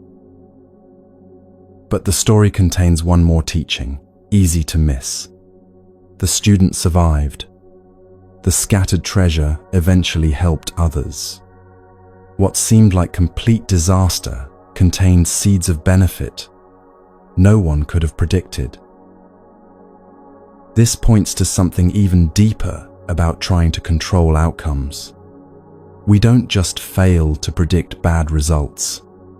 We also fail to predict good ones. The treasure that killed Vidarbha became prosperity for survivors. The disaster from one perspective was fortune from another. Causes and conditions rippled outward in ways no one could have calculated. Even harm can become help through conditions you never foresaw. Even failure can seed success you never imagined. The web is too vast for judgment from any single position. What would it feel like to act decisively without needing to control every outcome? Not recklessly, but with recognition that perfect calculation is impossible. Vidarbha's mistake wasn't using the charm. It was being certain he knew what would happen next. His student's wisdom was simpler. Acknowledge uncertainty, listen to counsel, act with humility about what you can truly predict, adapt to what actually unfolds, rather than insisting reality match your calculation. You might notice this in your own overthinking. The paralysis that comes from trying to account for every variable before acting. The exhaustion of constant adjustment, trying to maintain control. The shock when outcomes diverge from careful plans. The freedom isn't in better calculation. It's in accepting that you're working with partial information in a complex system, and that's not a problem to solve, but a reality to work with. Plan, yes. Think ahead, certainly. Listen to wise counsel, absolutely. But hold your predictions lightly. Recognize that causes and conditions extend far beyond what you can see. Vedaba died certain. His student survived uncertain but adaptable. Which would you rather be? The treasure still glittered in the clearing when the violence finally ended. Gold and jewels scattered across ground soaked with blood. The survivors would gather it and prosper. The dead would fertilize the forest floor. And somewhere in the next teaching, a boat waits at a dock while a man makes breakfast. Another form of overthinking, another trap of calculation, another lesson in what happens when we confuse our plans with reality.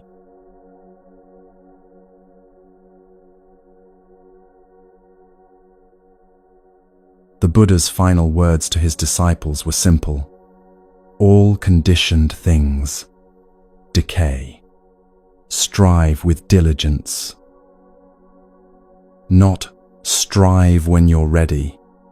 Not strive when conditions are perfect. Just strive. Now, because death doesn't wait for your perfect timing. This teaching appears throughout Buddhist texts in different forms, but one story from the commentaries makes it visceral. A man, a river, a boat to the far shore, and delays that seemed so reasonable. The river wasn't just water. It represented the endless cycle of birth, death, and rebirth that Buddhism teaches traps all beings in suffering. The shore where the man stood was the realm of constant dissatisfaction, of wanting, of never quite having enough. Across that river lay the far shore, liberation, the end of suffering, complete freedom from the cycle. The boat represented something extraordinarily rare, the opportunity to actually practice, to work toward freedom while conditions allow it. How rare. Remember the blind turtle, surfacing once every 100 years, finding a single floating ring in an ocean covering the entire earth. Being born with the capacity to understand and practice these teachings is rarer than that. The man in this story had achieved that rare birth. He had the mental faculties to understand, physical health to practice, access to the teachings. The boat had arrived. He woke to see it docked, exactly as announced. For weeks he'd known this chance was coming. He'd prepared, saved, planned, one crossing away from liberation. His stomach was empty. I should eat before going, he thought. The journey across is long. I need strength for what's ahead. This sounds reasonable. This is how we delay practice. I'll meditate tomorrow when I'm less tired. I'll start serious practice after I finish this project. I'll commit to the path when my life is more settled.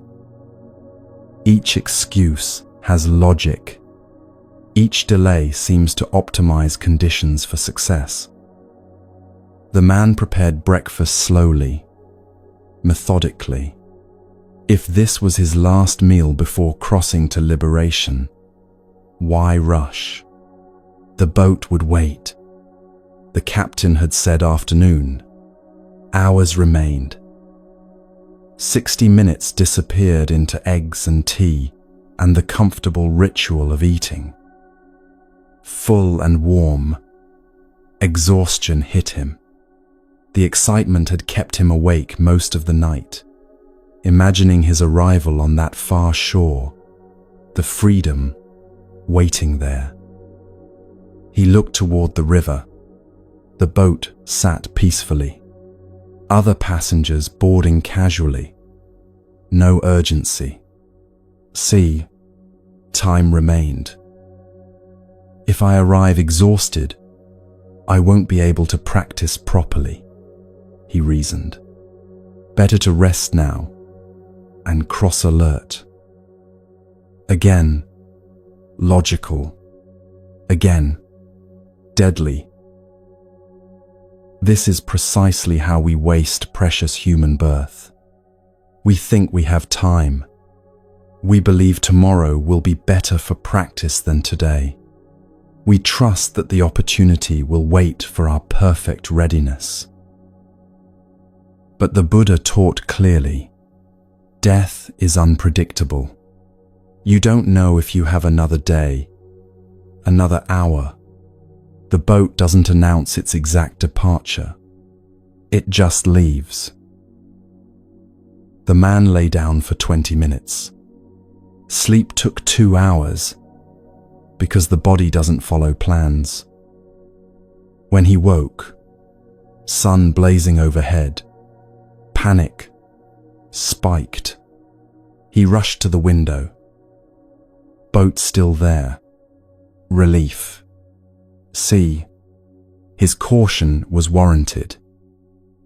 But now midday heat bore down mercilessly.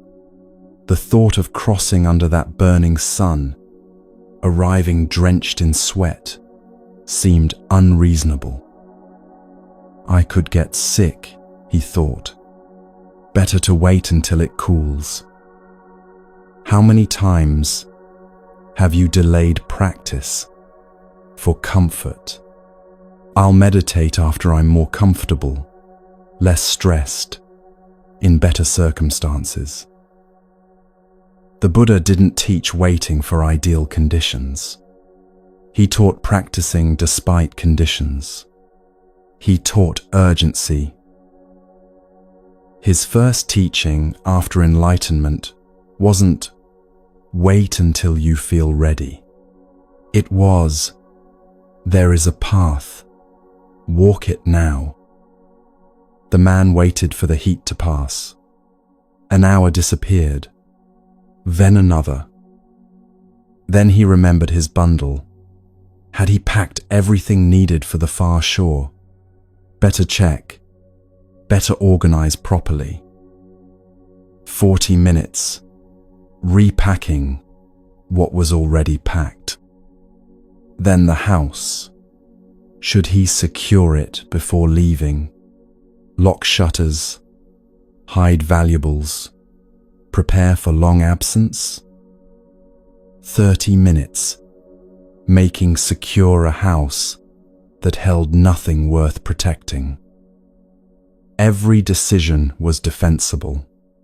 Every delay improved some minor variable.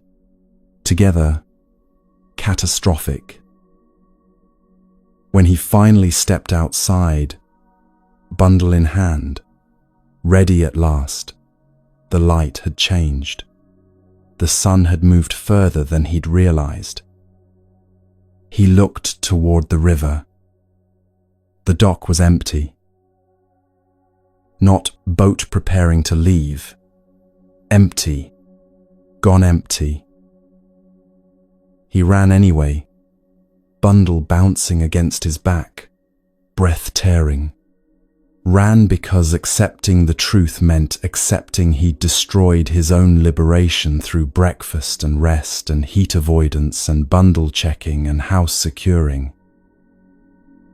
The dock was empty when he arrived, gasping, water showing wake marks, already fading. The boat was visible in the distance, small against the far shore. People on deck who'd boarded while he optimized conditions.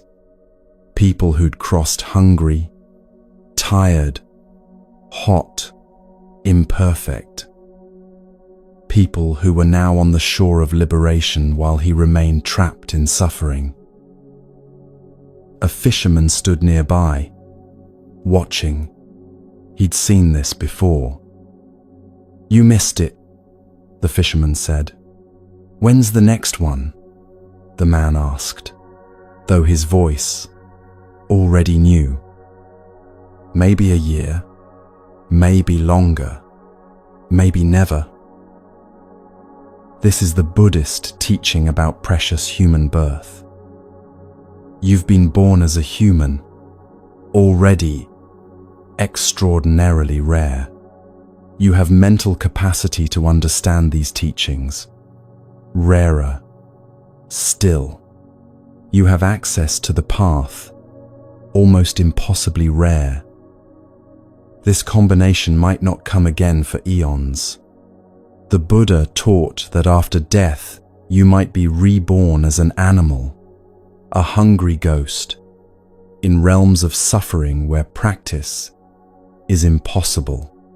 Human birth capable of practice might not return for countless lifetimes. The boat doesn't come regularly. When it arrives, you board. The man had spent his one chance on breakfast. "What should I have done?" he asked the fisherman. "Boarded hungry," the fisherman said simply. "Boarded tired, boarded hot, boarded imperfectly prepared, because boarding was the only thing that mattered." Think about how you delay your own practice. "I'll start meditating regularly once work settles down." Work never settles. The boat leaves while you're waiting for calm. "I'll commit to serious practice after I finish this degree, this project, this phase of life." Phases end. New phases begin.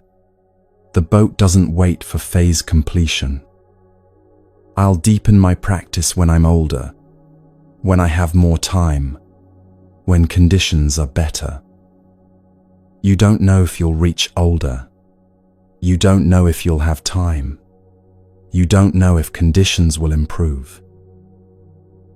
The Buddha taught his disciples to contemplate death daily, not morbidly, but realistically. "I could die today," the contemplation goes. "Death could come this afternoon, tonight, in my sleep. What is essential? What actually matters?" This contemplation creates urgency without panic. It clarifies what's important versus what's merely comfortable. The man valued breakfast over liberation, valued rest over freedom, valued comfort over the end of suffering. Not because he was stupid, because he thought he had time. He didn't. None of us do. The fisherman had watched 20 boats come to that dock over 40 years. Every single time, someone missed it.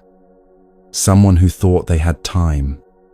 Someone who optimized minor conditions while the major opportunity vanished. "The boat doesn't care about your reasons," the fisherman said. "It leaves on schedule. Always has. Always will." Buddhism teaches that all conditioned things are impermanent. Your body, your health, your mental clarity, your opportunity to practice, all temporary. The body you have right now that can sit in meditation, temporary. It will age, sicken, fail. The mind you have that can understand these teachings, temporary. Dementia could take it. Injury could damage it. Death will end it. The access you have to teachers, books, communities of practice, temporary. Circumstances change. Teachers die. Communities dissolve. This moment, right now, is the only guaranteed moment you have. The man would spend years on that shore of suffering, watching the far shore of liberation across water he'd never cross. Each morning he'd wake and think about that day, the boat that waited, the delays that seemed so reasonable, the breakfast that cost him everything. Not dramatic regret, quiet, permanent loss. The specific grief that comes from knowing you destroyed your own chance. I was going to board, he'd tell himself. I was just about to leave. But the boat was gone, and another might never come. This is why the Buddha's last words were, strive with diligence. Not strive when convenient, not strive when conditions align, not strive when you feel ready. Strive now, while you can, while the boat is here. The man's tragedy was accumulation. 10 minutes for breakfast, 60 actually, 20 minutes for rest, 120 actually, 30 waiting for heat to pass, 40 checking his bundle, 30 securing his house. None catastrophic alone, together fatal. Your delays accumulate the same way. I'll practice tomorrow becomes a week, becomes a month, becomes years, becomes a lifetime of I was going to. What separates those who cross from those who miss the boat? Not intelligence, not worthiness, not perfect preparation, just the willingness to board imperfect, uncomfortable, uncertain. The Buddha himself didn't wait for perfect conditions before leaving the palace. He had a newborn son, a loving wife, a kingdom to inherit, comfortable conditions by any measure. He left anyway, because he recognized that even comfort is temporary, that even palace walls can't protect against aging, sickness, death. He boarded the boat toward liberation despite imperfect timing. The teaching isn't that you must abandon everything. It's that you must practice now, with what you have, where you are. Not after you finish this phase of life. Not when you have more time. Not when you feel completely ready. Now, imperfectly, while the boat is here. The fisherman's teaching was simple. Better to wait on the boat than miss the boat. If you're uncertain about practice, start anyway. You can refine your technique aboard. You can deepen your understanding during the journey. You cannot board what's already gone. The sun set on the man's first evening of many on the wrong shore. The fisherman went home. The man sat alone, staring at water that held no boats. Across that water, the boat was docked on the far shore. Passengers had disembarked, stepping onto the land of liberation, beginning lives free from the cycle of suffering. The man could see it all from his dock, close enough to watch, too far to reach, a gap he'd created through breakfast. The Buddhist teaching here isn't subtle. It's direct, even harsh. You have this rare human birth right now. You have mental capacity right now. You have access to teachings right now. You don't know if you'll have any of this tomorrow. The boat is at the dock. Are you boarding, or are you making breakfast? What practice have you been delaying? What meditation have you postponed? What teaching have you shelved until the right time? The right time is the only time you're guaranteed. Now. The man learned this too late. The boat had gone. The rare opportunity had passed.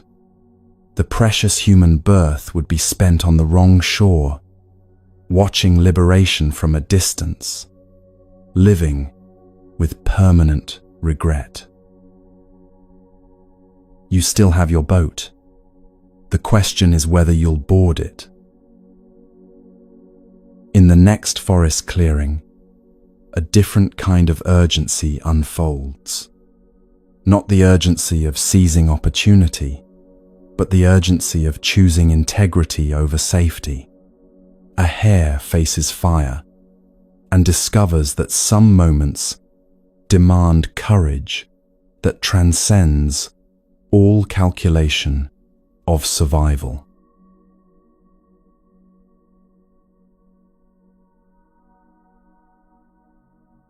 The test came without warning. One moment the hare was grazing peacefully with his 3 companions, an otter, a jackal, and a monkey. The next moment, a poor Brahmin stood before them, travel-worn and hungry, asking for food. The hare had been waiting for this moment his entire life. Not this specific moment, not this particular Brahmin, but he'd made a vow long ago. If anyone comes to me in need, I will give freely whatever I have, even my own body. Now the vow would be tested. This story comes from the Sassa Jataka, number 316 in the ancient collection. The Buddha told it to show what generosity looks like when pushed to its absolute limit. The Brahmin was actually Sakka, king of the gods, disguised to test whether these 4 animals' practice of generosity was genuine or merely comfortable. He approached each in turn. The otter went to the river and returned with 7 fish. "I caught these today," he said. "Please, take what you need." The jackal scavenged and found a lizard and a pot of sour milk left by a farmer. "It's not much," he said, "but it's yours." The monkey climbed trees and gathered mangoes, rose apples, and fresh shoots. "Eat your fill," he offered. Each gave from what they had, real generosity, but within the boundaries of comfort and survival. Then the Brahmin approached the hare. The hare looked at him with complete clarity. No fish to catch. Hares don't fish. No meat to scavenge. He ate only grass. No fruit to gather. His legs couldn't climb trees. He had nothing to give except himself. Here's where you need to understand what happened in his mind. He didn't panic, didn't make excuses, didn't calculate the odds of survival or scheme for escape routes. He'd made a vow, and a vow means nothing if you only keep it when it's convenient. "I have only grass to offer," the hare said to the Brahmin, "and that won't satisfy your hunger, but I can give you my body as meat. Please, gather wood and build a fire. When the flames are ready, I will leap in." The Brahmin stared at him. "You would do this?" "I made a vow," the hare said simply. "Build the fire." Think about what's happening here. The hare isn't being impulsive or dramatic. He's made a calculation more profound than risk assessment. He's calculated that his integrity matters more than his survival. This is what Buddhism calls dana paramita, the perfection of generosity, one of the qualities those seeking full awakening develop over many lifetimes. Not giving what's easy to give, but giving even when it costs everything. The Brahmin gathered wood, stacked it carefully, built it into a pyre. The hare watched the preparations.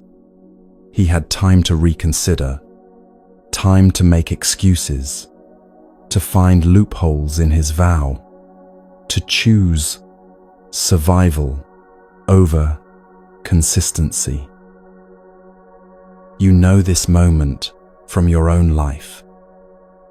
Not jumping into fire, but facing choices where keeping your word costs more than you expected, where living by your values requires sacrificing safety, comfort, or advantage. The moment when you realize that what you said you believed will now be tested. Your mind starts calculating immediately. Is this risk really necessary? Can I find another way? What are the odds this works out badly? Maybe there's a compromise that preserves both my values and my safety. This is overthinking, disguised as prudence. Not all risk calculation is overthinking. Sometimes caution prevents disaster. Sometimes analyzing danger is wisdom. But sometimes, and the hare understood this perfectly, calculating keeps you from the very actions that define who you are. The fire was ready, flames leaping, heat radiating, the wood crackling with genuine danger. This wasn't symbolic. This was a real fire that would cause real burning. The hare looked at it steadily. He didn't close his eyes or steel himself against fear. He felt the fear completely, acknowledged it, then chose to act anyway. This distinction matters. Courage isn't the absence of fear. It's action in the presence of fear when action aligns with your deepest values. The hare shook his fur to make sure no insects were hiding in it. Even in this moment, he thought of not harming others. Then he stepped back to get a running start. "I give this body freely," he said. "May this act of generosity serve all beings." And he leaped into the flames. The fire was cool. Not warm, not comfortable, completely cool, like leaping into moonlight. The flames that should have consumed him felt like gentle air against his fur. Saka had made the fire harmless through his divine power. The test was never about whether the hare would die. It was about whether he would leap, despite believing he would die. The Brahmin's disguise fell away. Saka stood revealed, radiant with divine light, awed by what he'd witnessed. "Why?" Saka asked. "Why would you give your life for a stranger?" The hare looked at him calmly. "Because I made a vow to practice generosity completely. A vow means nothing if I only keep it when it's safe." Saka was moved beyond words. He took mountain essence and drew the image of the hare on the moon, so that all beings, for all time, would remember this act of fearless generosity. When the Buddha finished telling this story, he revealed the teaching within it.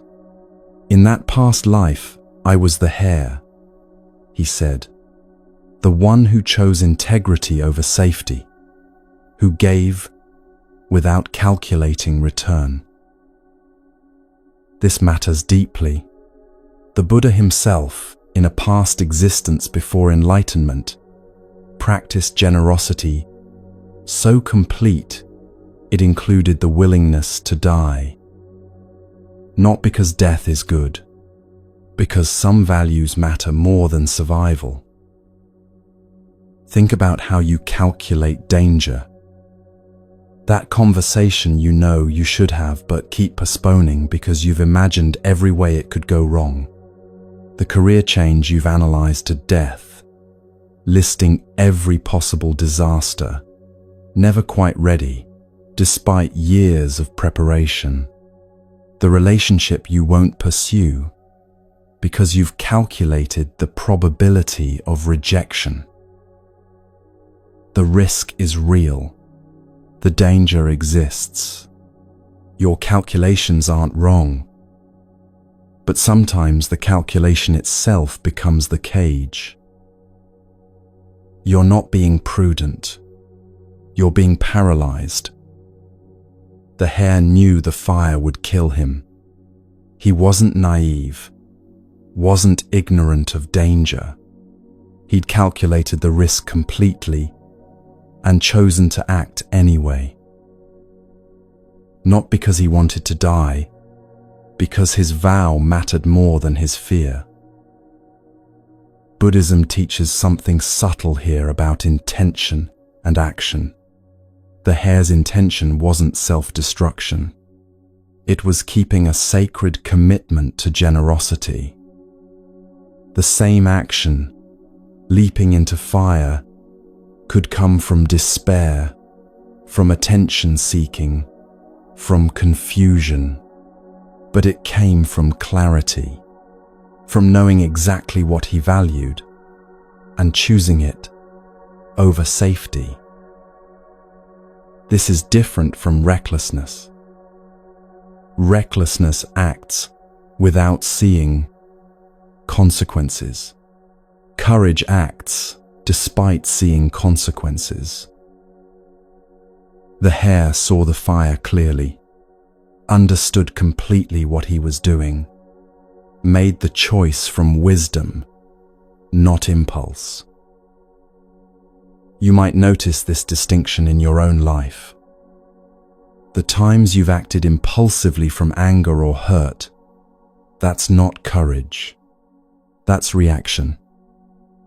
But the times you've done something difficult, knowing full well how hard it would be, choosing it anyway because it aligned with who you want to be, that's courage.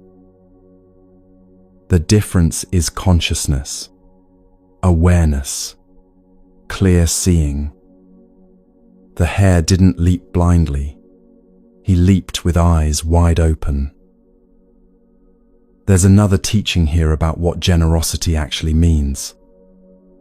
The other animals gave real gifts. Fish, food, fruit, valuable offerings. But they gave from surplus, from what they could afford to lose. The hare had nothing extra. Giving meant giving everything. Buddhism recognizes different levels of generosity. Giving what's easy to give is good. Giving what's difficult to give is better. Giving when it costs you everything, that's the perfection the Bodhisattva path requires.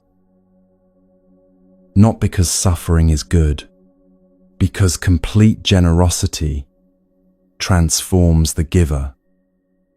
The hare wasn't trying to impress anyone, wasn't performing virtue. He'd made a private vow and kept it when tested, regardless of witnesses. His integrity existed independent of recognition. This connects to how you face your own fears. The difficult conversation, the risky career move, the vulnerable relationship, you've calculated all the ways they could fail. Every disaster scenario plays in your mind with vivid detail.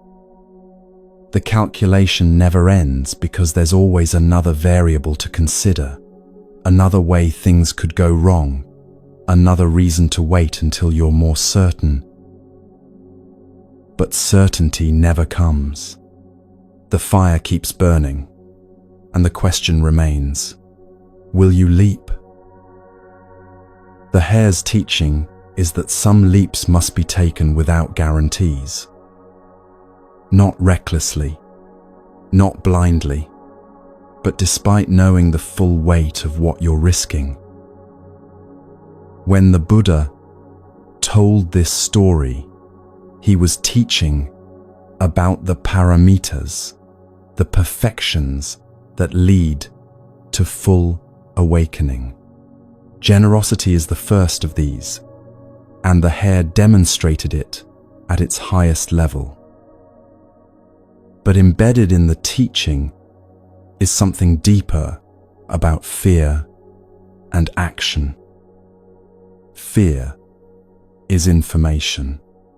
It tells you danger exists, but it doesn't tell you whether the danger is worth facing. That's a different calculation entirely. The hare's fear told him the fire would hurt. True information. But his values told him that keeping his vow mattered more than avoiding pain.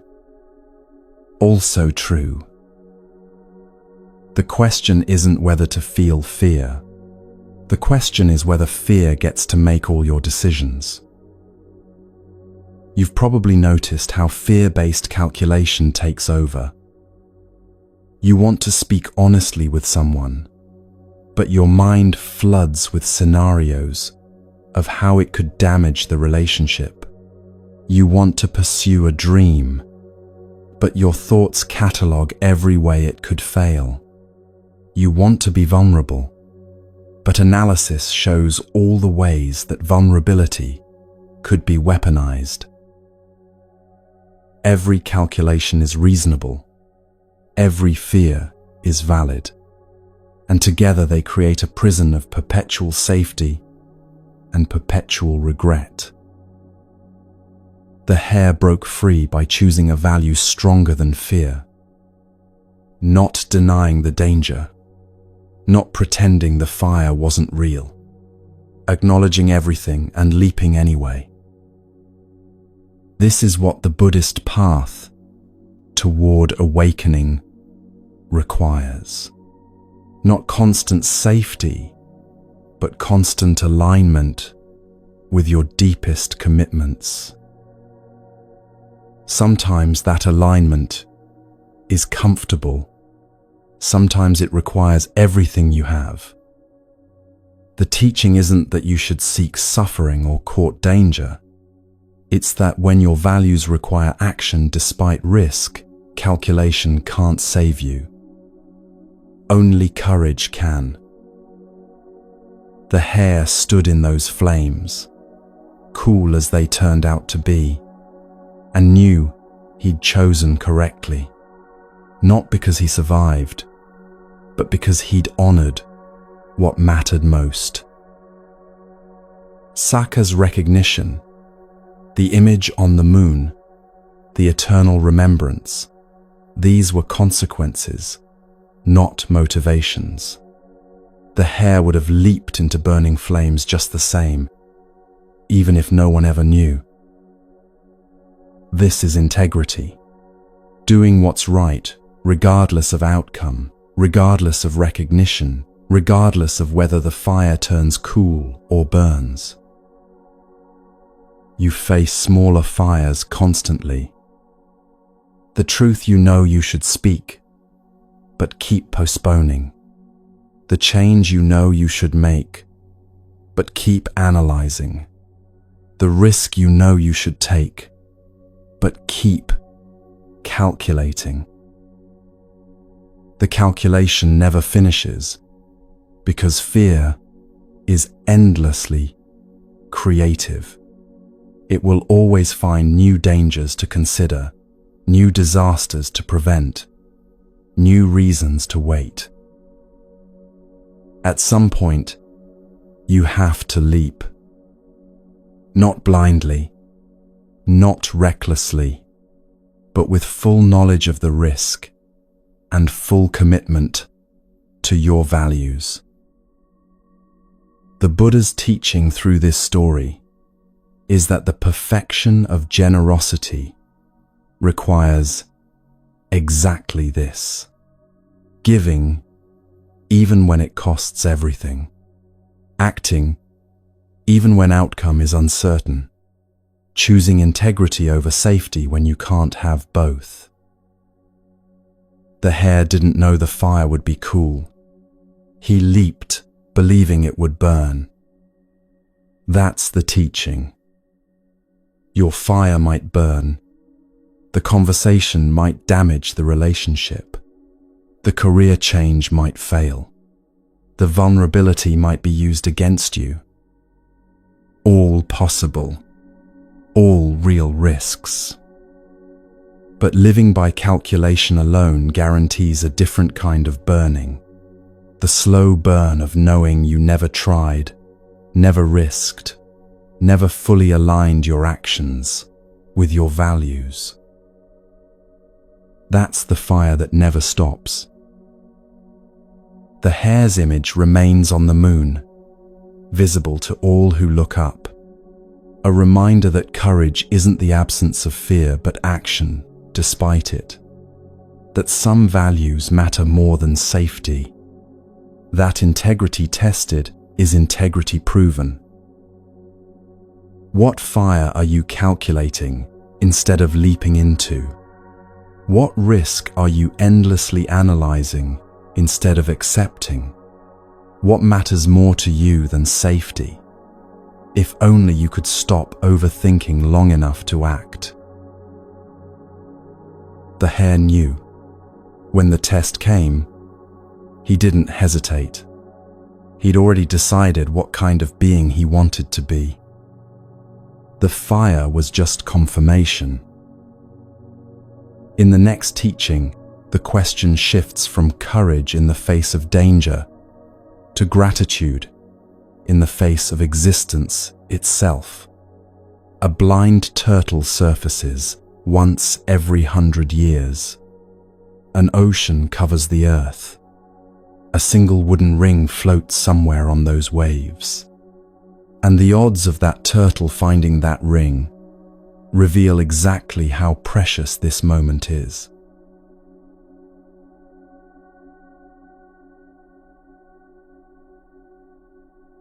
The Buddha asked his monks a question. Imagine, he said, that this entire earth were covered with water, one vast ocean, no land anywhere, waves stretching to every horizon. The monks listened, trying to picture it. Now imagine, the Buddha continued, that someone throws a wooden yoke into this ocean. A single ring, like those used to harness oxen, with one hole in the center. The winds blow it randomly, east to west, north to south, no pattern, no predictability. The monks nodded, following the image. And suppose, the Buddha said, there lives in this ocean a blind sea turtle. This turtle surfaces for air only once every 100 years. Just once per century, it rises from the depths to breathe. He paused, letting them absorb this.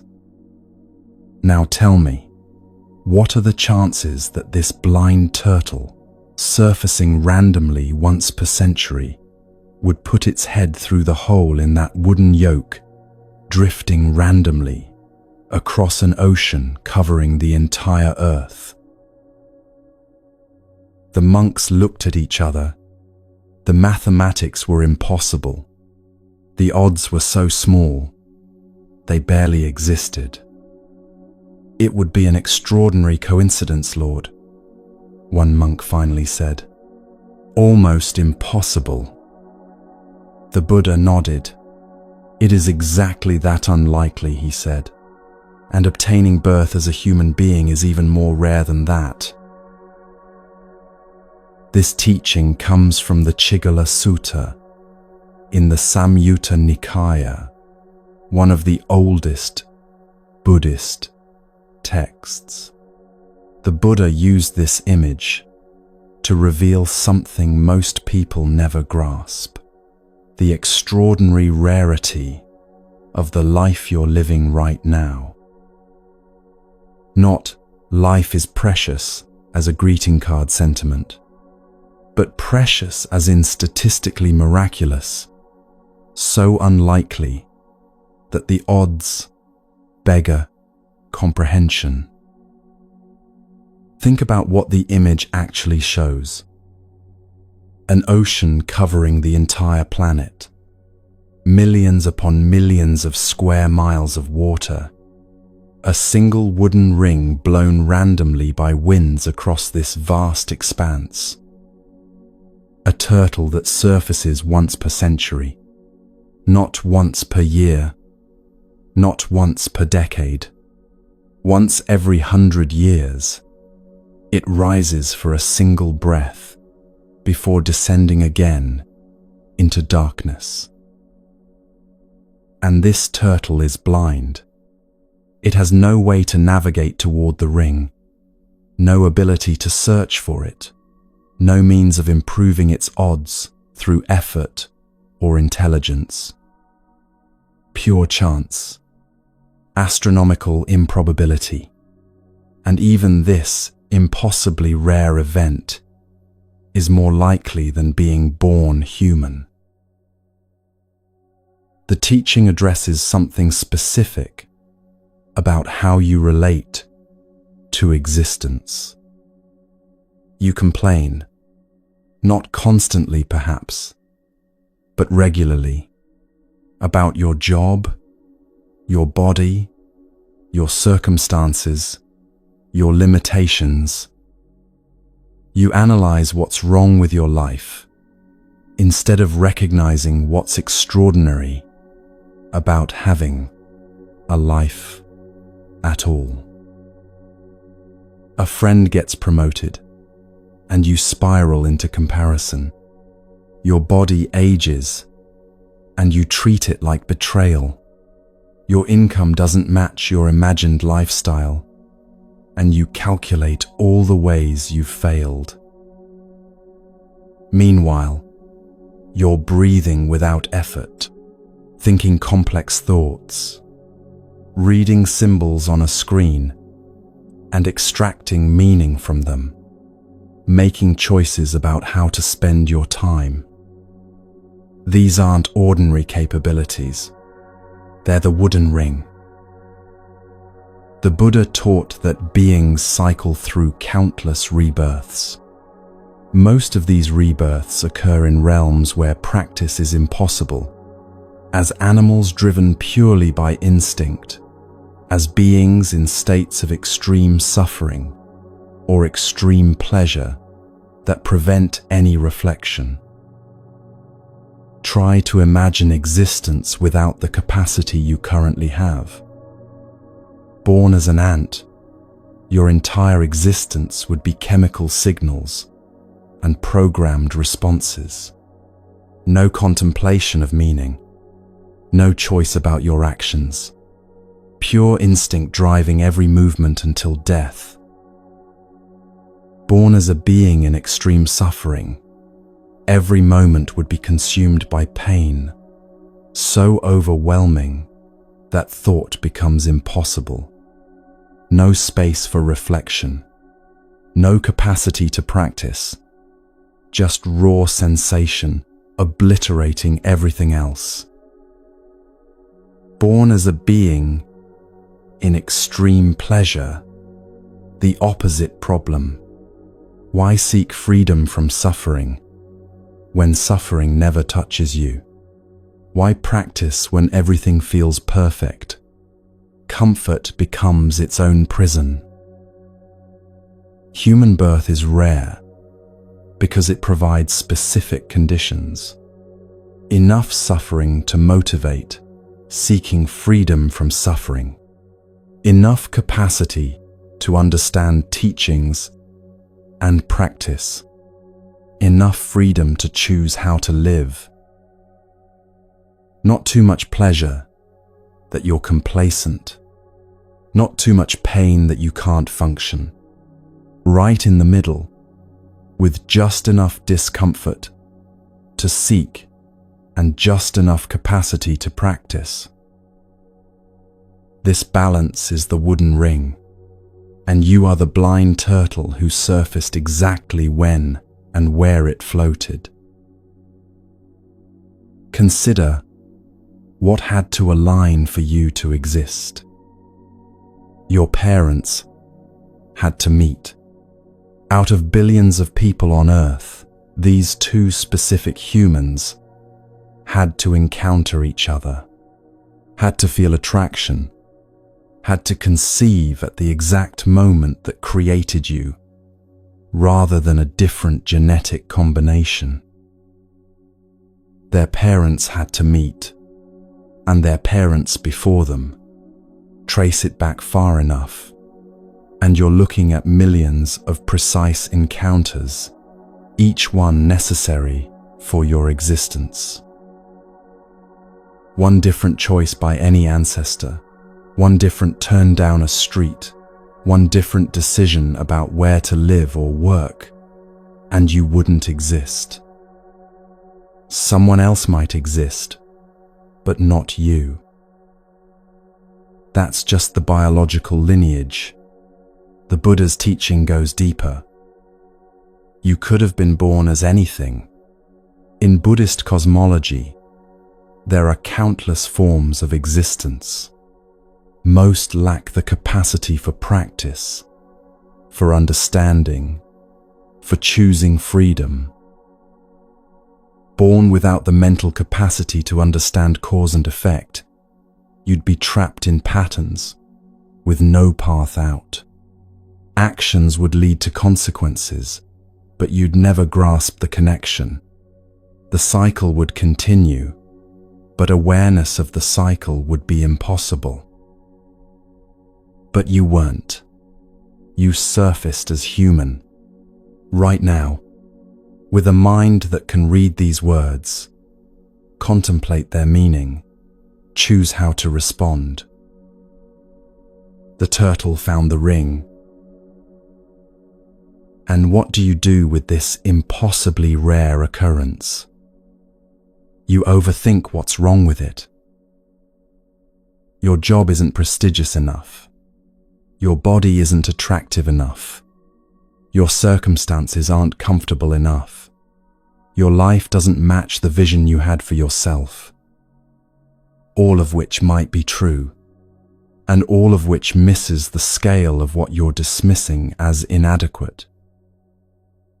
Someone cuts you off in traffic, and you rage about disrespect for 20 minutes.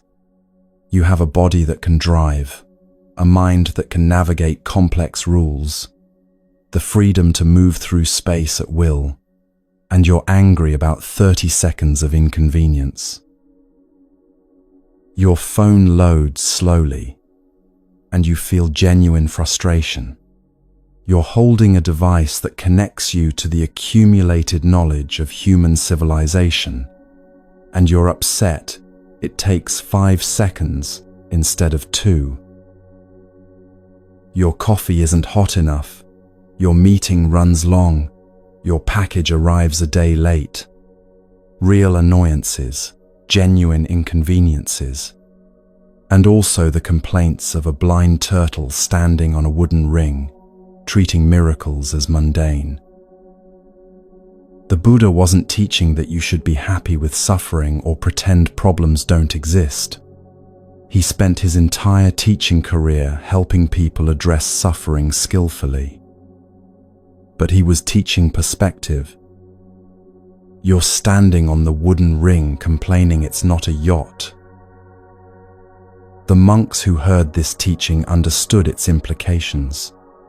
If human birth is this rare, if the conditions for practice are this unlikely to align, then wasting this opportunity is tragic beyond measure.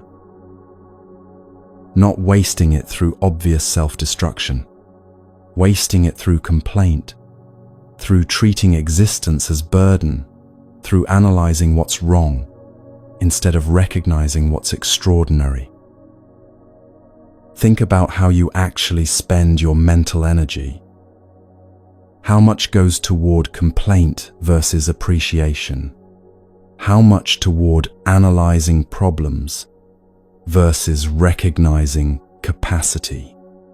How much toward cataloging what's missing versus seeing what's present? You have 10 free minutes and spend them scrolling through images of other people's lives, feeling inadequate. 10 free minutes. Time enough to sit quietly, to breathe consciously, to practice even briefly, and you spend it generating dissatisfaction. The blind turtle didn't surface looking for the ring. It surfaced for breath and found itself, by astronomical chance, exactly where the ring happened to be. You didn't choose to be born human. You didn't earn this capacity through prior effort in this lifetime. You surfaced and found yourself here, able to think, able to choose, able to practice. Pure extraordinary chance.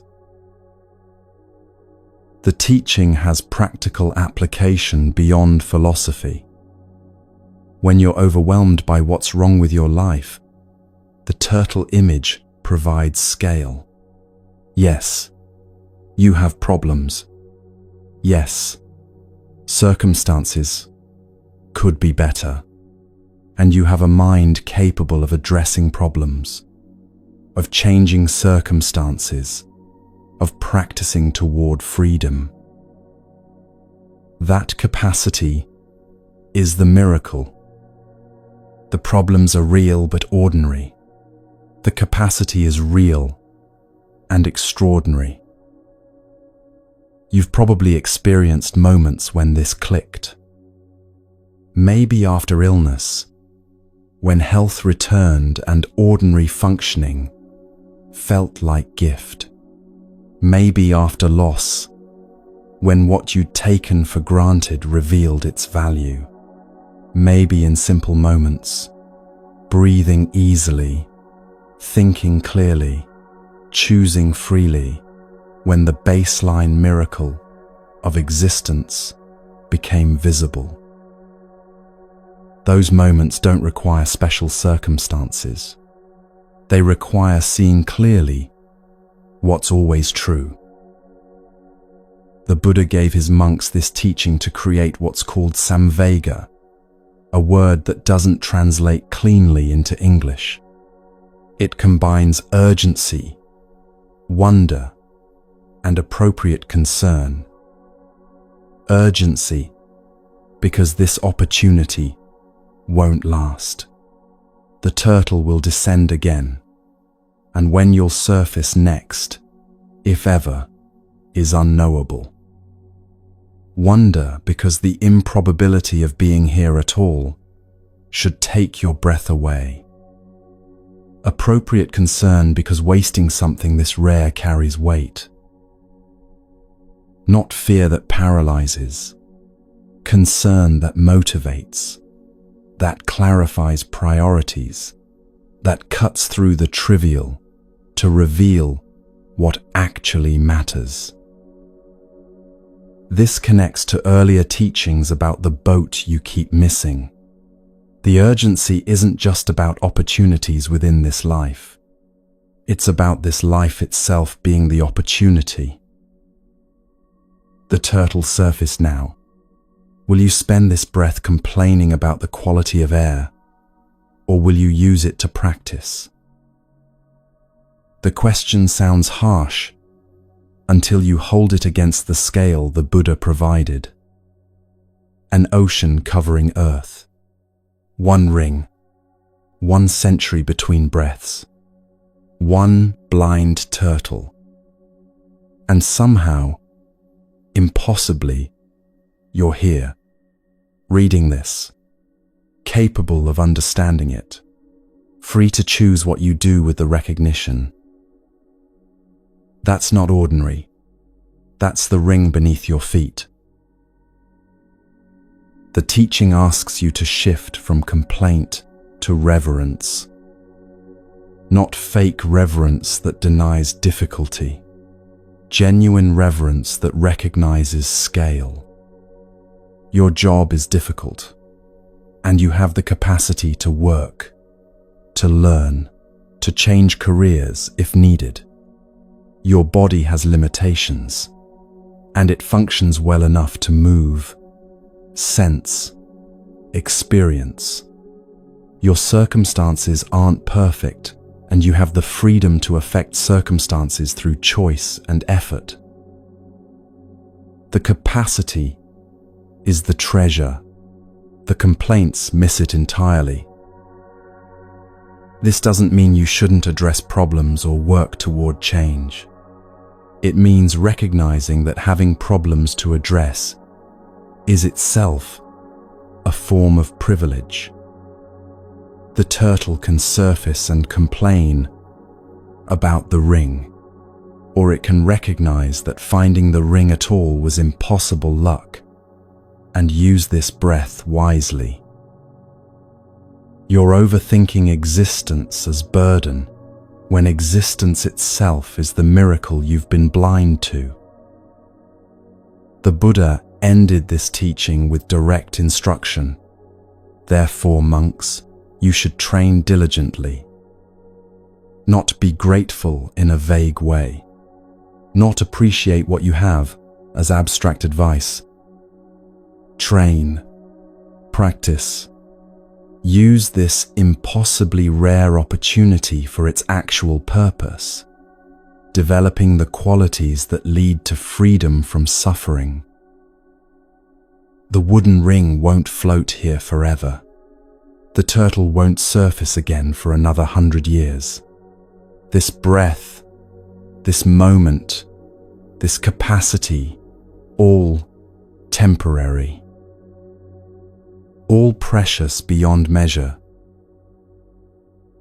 What would shift if you held your life against this scale? The annoying colleague, the imperfect body, the insufficient income.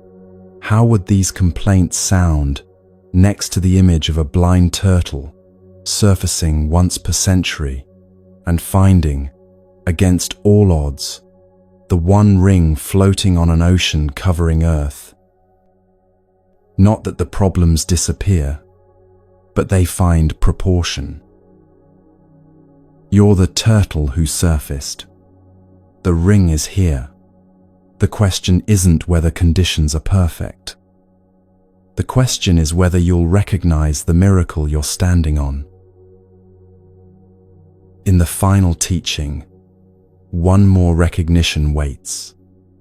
Not about preciousness found by chance, but about inherent nature recognized through courage. A queen stands before an assembly and proclaims something that silences all doubt, something that every being carries but few ever see. The lion's roar that ends all overthinking by revealing what was true before thought began.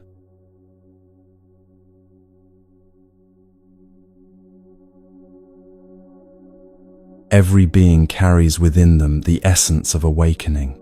Queen Srimala spoke these words before an assembly of monks, nobles, and seekers.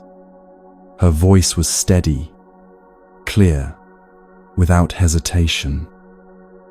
Though it may be hidden by ignorance, anger, and greed, it is never destroyed. Just as a priceless jewel may be covered in dust, the awakened nature is concealed, but never lost. The assembly sat in silence. What she was proclaiming contradicted what many believed, that awakening must be earned through lifetimes of effort, that most beings were fundamentally separated from enlightenment by vast distances of impurity and ignorance. But she continued without wavering.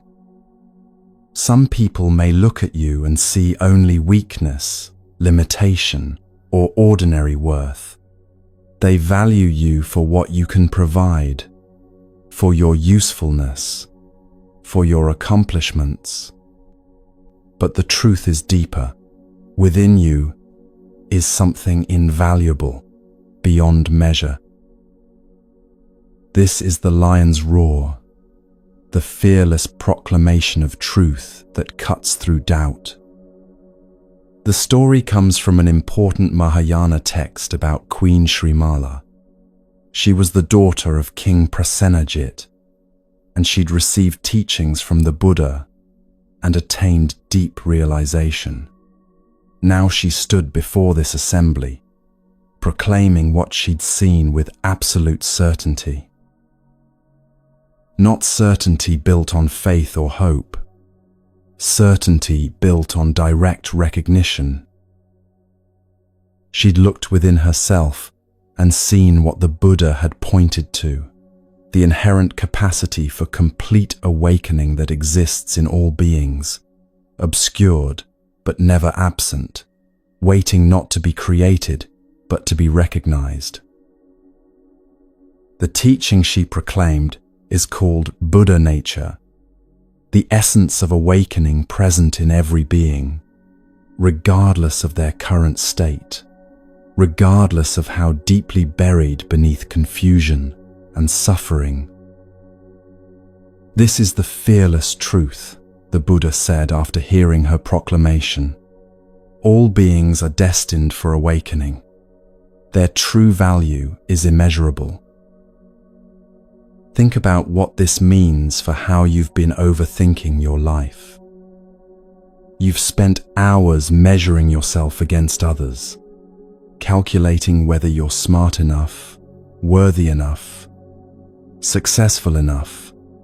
The evaluation never concludes because you're looking for external proof of internal reality.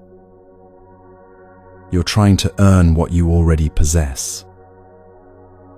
The jewel from the first story, the wooden ring from the seventh, these weren't metaphors for potential. They were metaphors for present reality obscured by ignorance. The poor man didn't need to develop the jewel's value. He needed to see that it was already sewn into his robe. The turtle didn't need to create the wooden ring. It needed to recognize it had surfaced exactly where the ring floated. You don't need to become worthy. You need to recognize the awakened nature you've been carrying all along. This isn't positive thinking or self-esteem psychology. It's a teaching about fundamental nature that every major Mahayana tradition upholds. Queen Srimala wasn't saying believe in yourself or you're special. She was pointing to something the Buddha had taught. All beings share the same essential nature, the same capacity for complete freedom, the same inherent awakening, obscured by temporary defilements. Temporary, that word matters. The ignorance that obscures Buddha nature isn't permanent. The confusion isn't who you fundamentally are. The overthinking, the doubt, the constant measuring, these are like dust on a jewel, not flaws in the jewel itself. Remember Kumapanthaka and the white cloth. He watched the cloth accumulate dirt and recognized that what accumulates can be removed. The cloth wasn't inherently dirty. His mind wasn't inherently confused. The confusion had accumulated through conditions, through harsh words, repeated failure, constant discouragement, but none of that touched his fundamental capacity for awakening. When he recognized this, the confusion dissolved, not through years of effort, but through seeing clearly what was always true. Queen Srimala's lion's roar proclaims this same recognition, not as theory, not as comfort, but as observable reality. Look at how all 8 stories have pointed to this same truth. The poor man searched for worthwhile carrying a jewel. The buffalo remained noble, regardless of the monkey's harassment. Kuapanthaka was never actually stupid. He just needed a practice that matched his mind. Vidarbha's death didn't diminish the truth that some conditions are beyond control. The man who missed the boat wasted precious time. The hare possessed courage that transcended calculation. The blind turtle surfaced at the exact moment the ring floated by. Every story reveals the same teaching from different angles. What you're seeking, you already have. What you're measuring for already exists. What you're overthinking obscures what's naturally present. This is why Queen Srimala's proclamation is called a lion's roar. A lion's roar doesn't ask permission, doesn't apologize, doesn't qualify itself with maybe, or possibly, or if you believe. It simply proclaims truth with complete confidence. Every being carries the essence of awakening, not might carry or could develop. Carries. Right now. Already.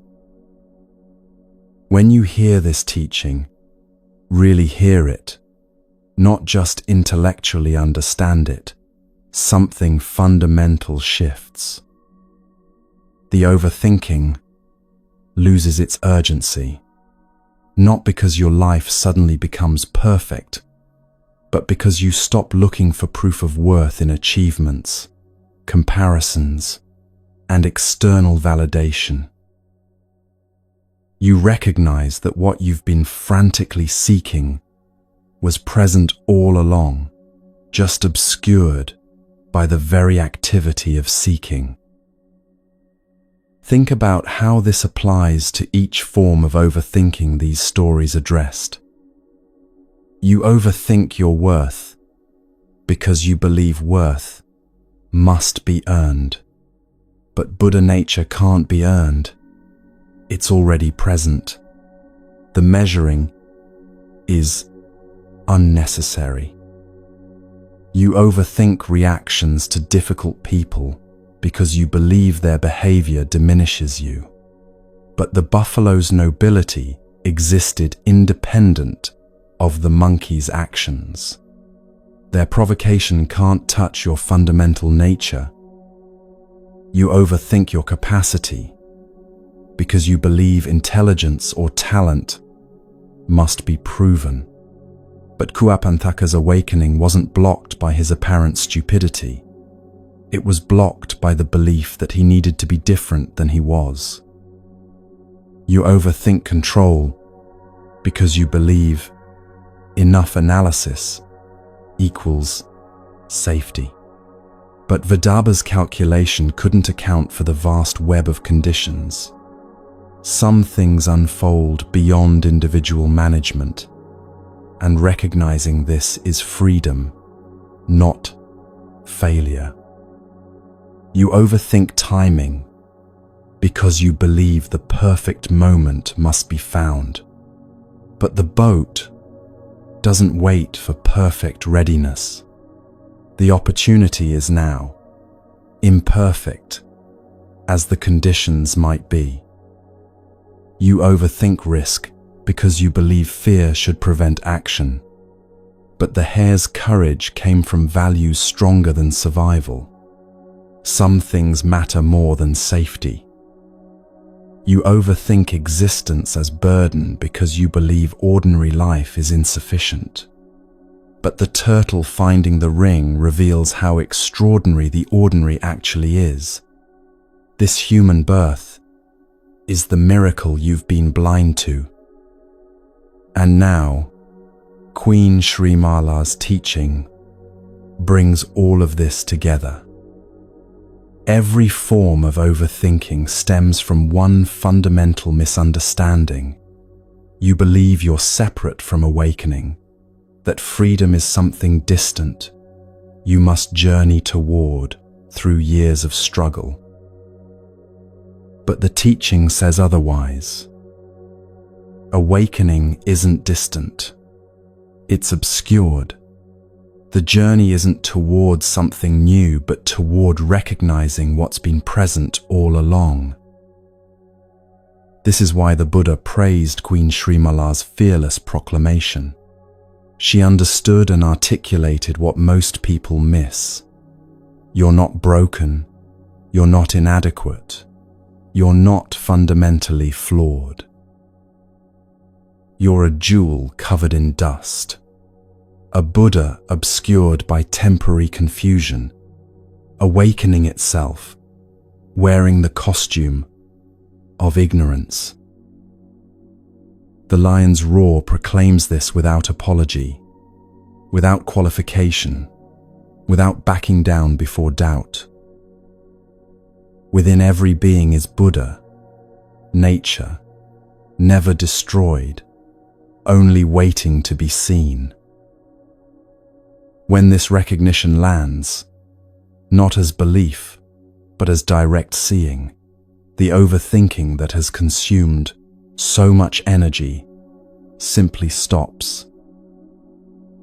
Not because you've solved all problems, not because life becomes easy, but because the fundamental question that drove the overthinking has dissolved.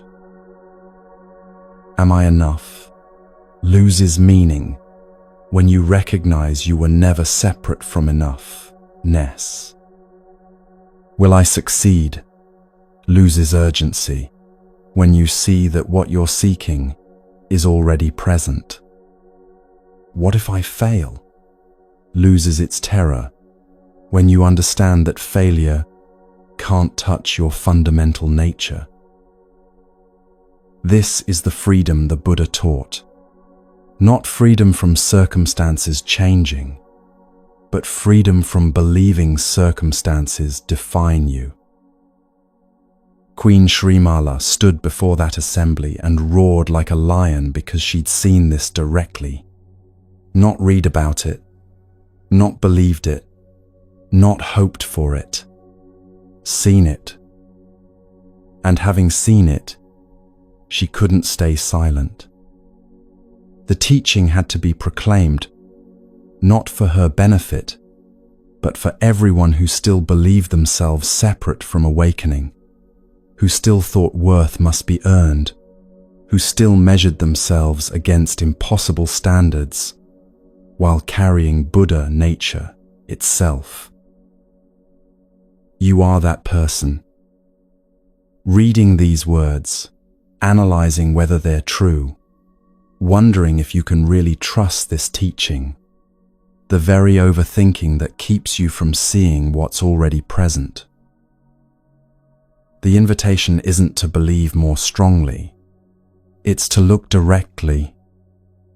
In this moment, right now, what exists before all the measuring begins, before the comparison, before the evaluation, before the calculation of worth. That's what Queen Srimala pointed to. That's the lion's roar. Not something you create through effort, not something you achieve through years of practice. Something already present, already complete, already free, just waiting for recognition.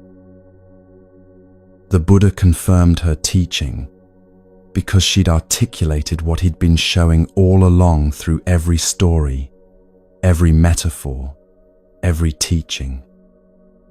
The jewel is already sewn in your robe. The wooden ring is already beneath your feet. The awakened nature is already your fundamental reality. Stop searching and see.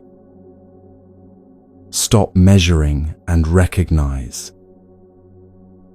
Stop overthinking and know what was true before thought began. This is the lion's roar that ends all doubt. Not because you've proven yourself worthy, not because you've finally achieved enough, but because you've recognized what was always true, what could never be taken away, what you've been carrying through every moment of searching and doubt.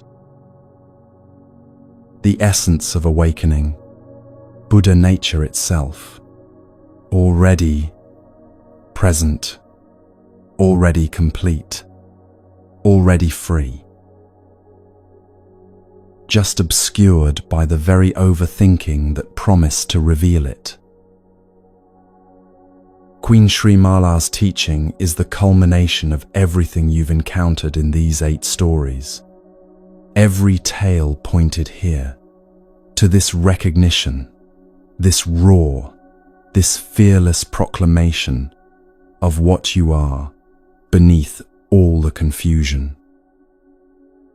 The poor man discovered his jewel and walked away wealthy, not because the jewel suddenly appeared, but because he finally saw what had been there all along. You stand at the same moment of recognition. The jewel is already sewn into your robe. The question isn't whether it exists. The question is whether you'll stop searching long enough to see it. This is the teaching. This is the lion's roar. This is what ends all overthinking, not by solving every problem, but by revealing the truth that makes the fundamental question dissolve. You were never separate from what you've been seeking. You were never inadequate, never broken, never fundamentally flawed. Just a jewel covered in dust, a Buddha wearing the costume of confusion, awakening itself, temporarily unable to see its own nature. But now you've heard the roar. Now you know what the 8 stories revealed.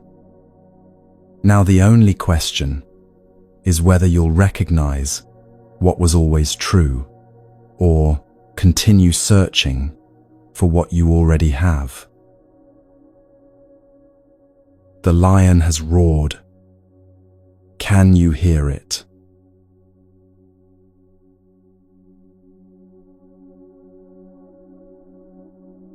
The stories are complete. 8 mirrors held up to show where your mind traps itself and how to step free. You've seen the jewel sewn into the robe, the monkey on the buffalo's back, the white cloth that revealed everything, the treasure that fell from the sky, the boat that left the dock, the fire that wouldn't burn, the blind turtle finding the ring, the queen's fearless roar. Each one showed the same truth from different angles. What you've been frantically seeking already exists. The worth you measure for, the peace you calculate toward, the freedom you postpone, all present now, obscured only by the searching itself. The overthinking hasn't protected you. It's exhausted you. But now you've seen an alternative. Not thinking better thoughts, but recognizing what exists before thought begins. The jewel is already sewn into your robe. The wooden ring is already beneath your feet. The awakened nature the Queen proclaimed, already yours, already complete, already free. Nothing you do can create it. Nothing you've done has destroyed it. It simply waits, patient, as the jewel traveled with that poor man for years, for you to stop measuring long enough to see. The stories haven't given you something new. They've revealed what you've always carried. May you recognize it. May you trust it. May you stop searching and simply see. The lion has roared. You've always been the jewel.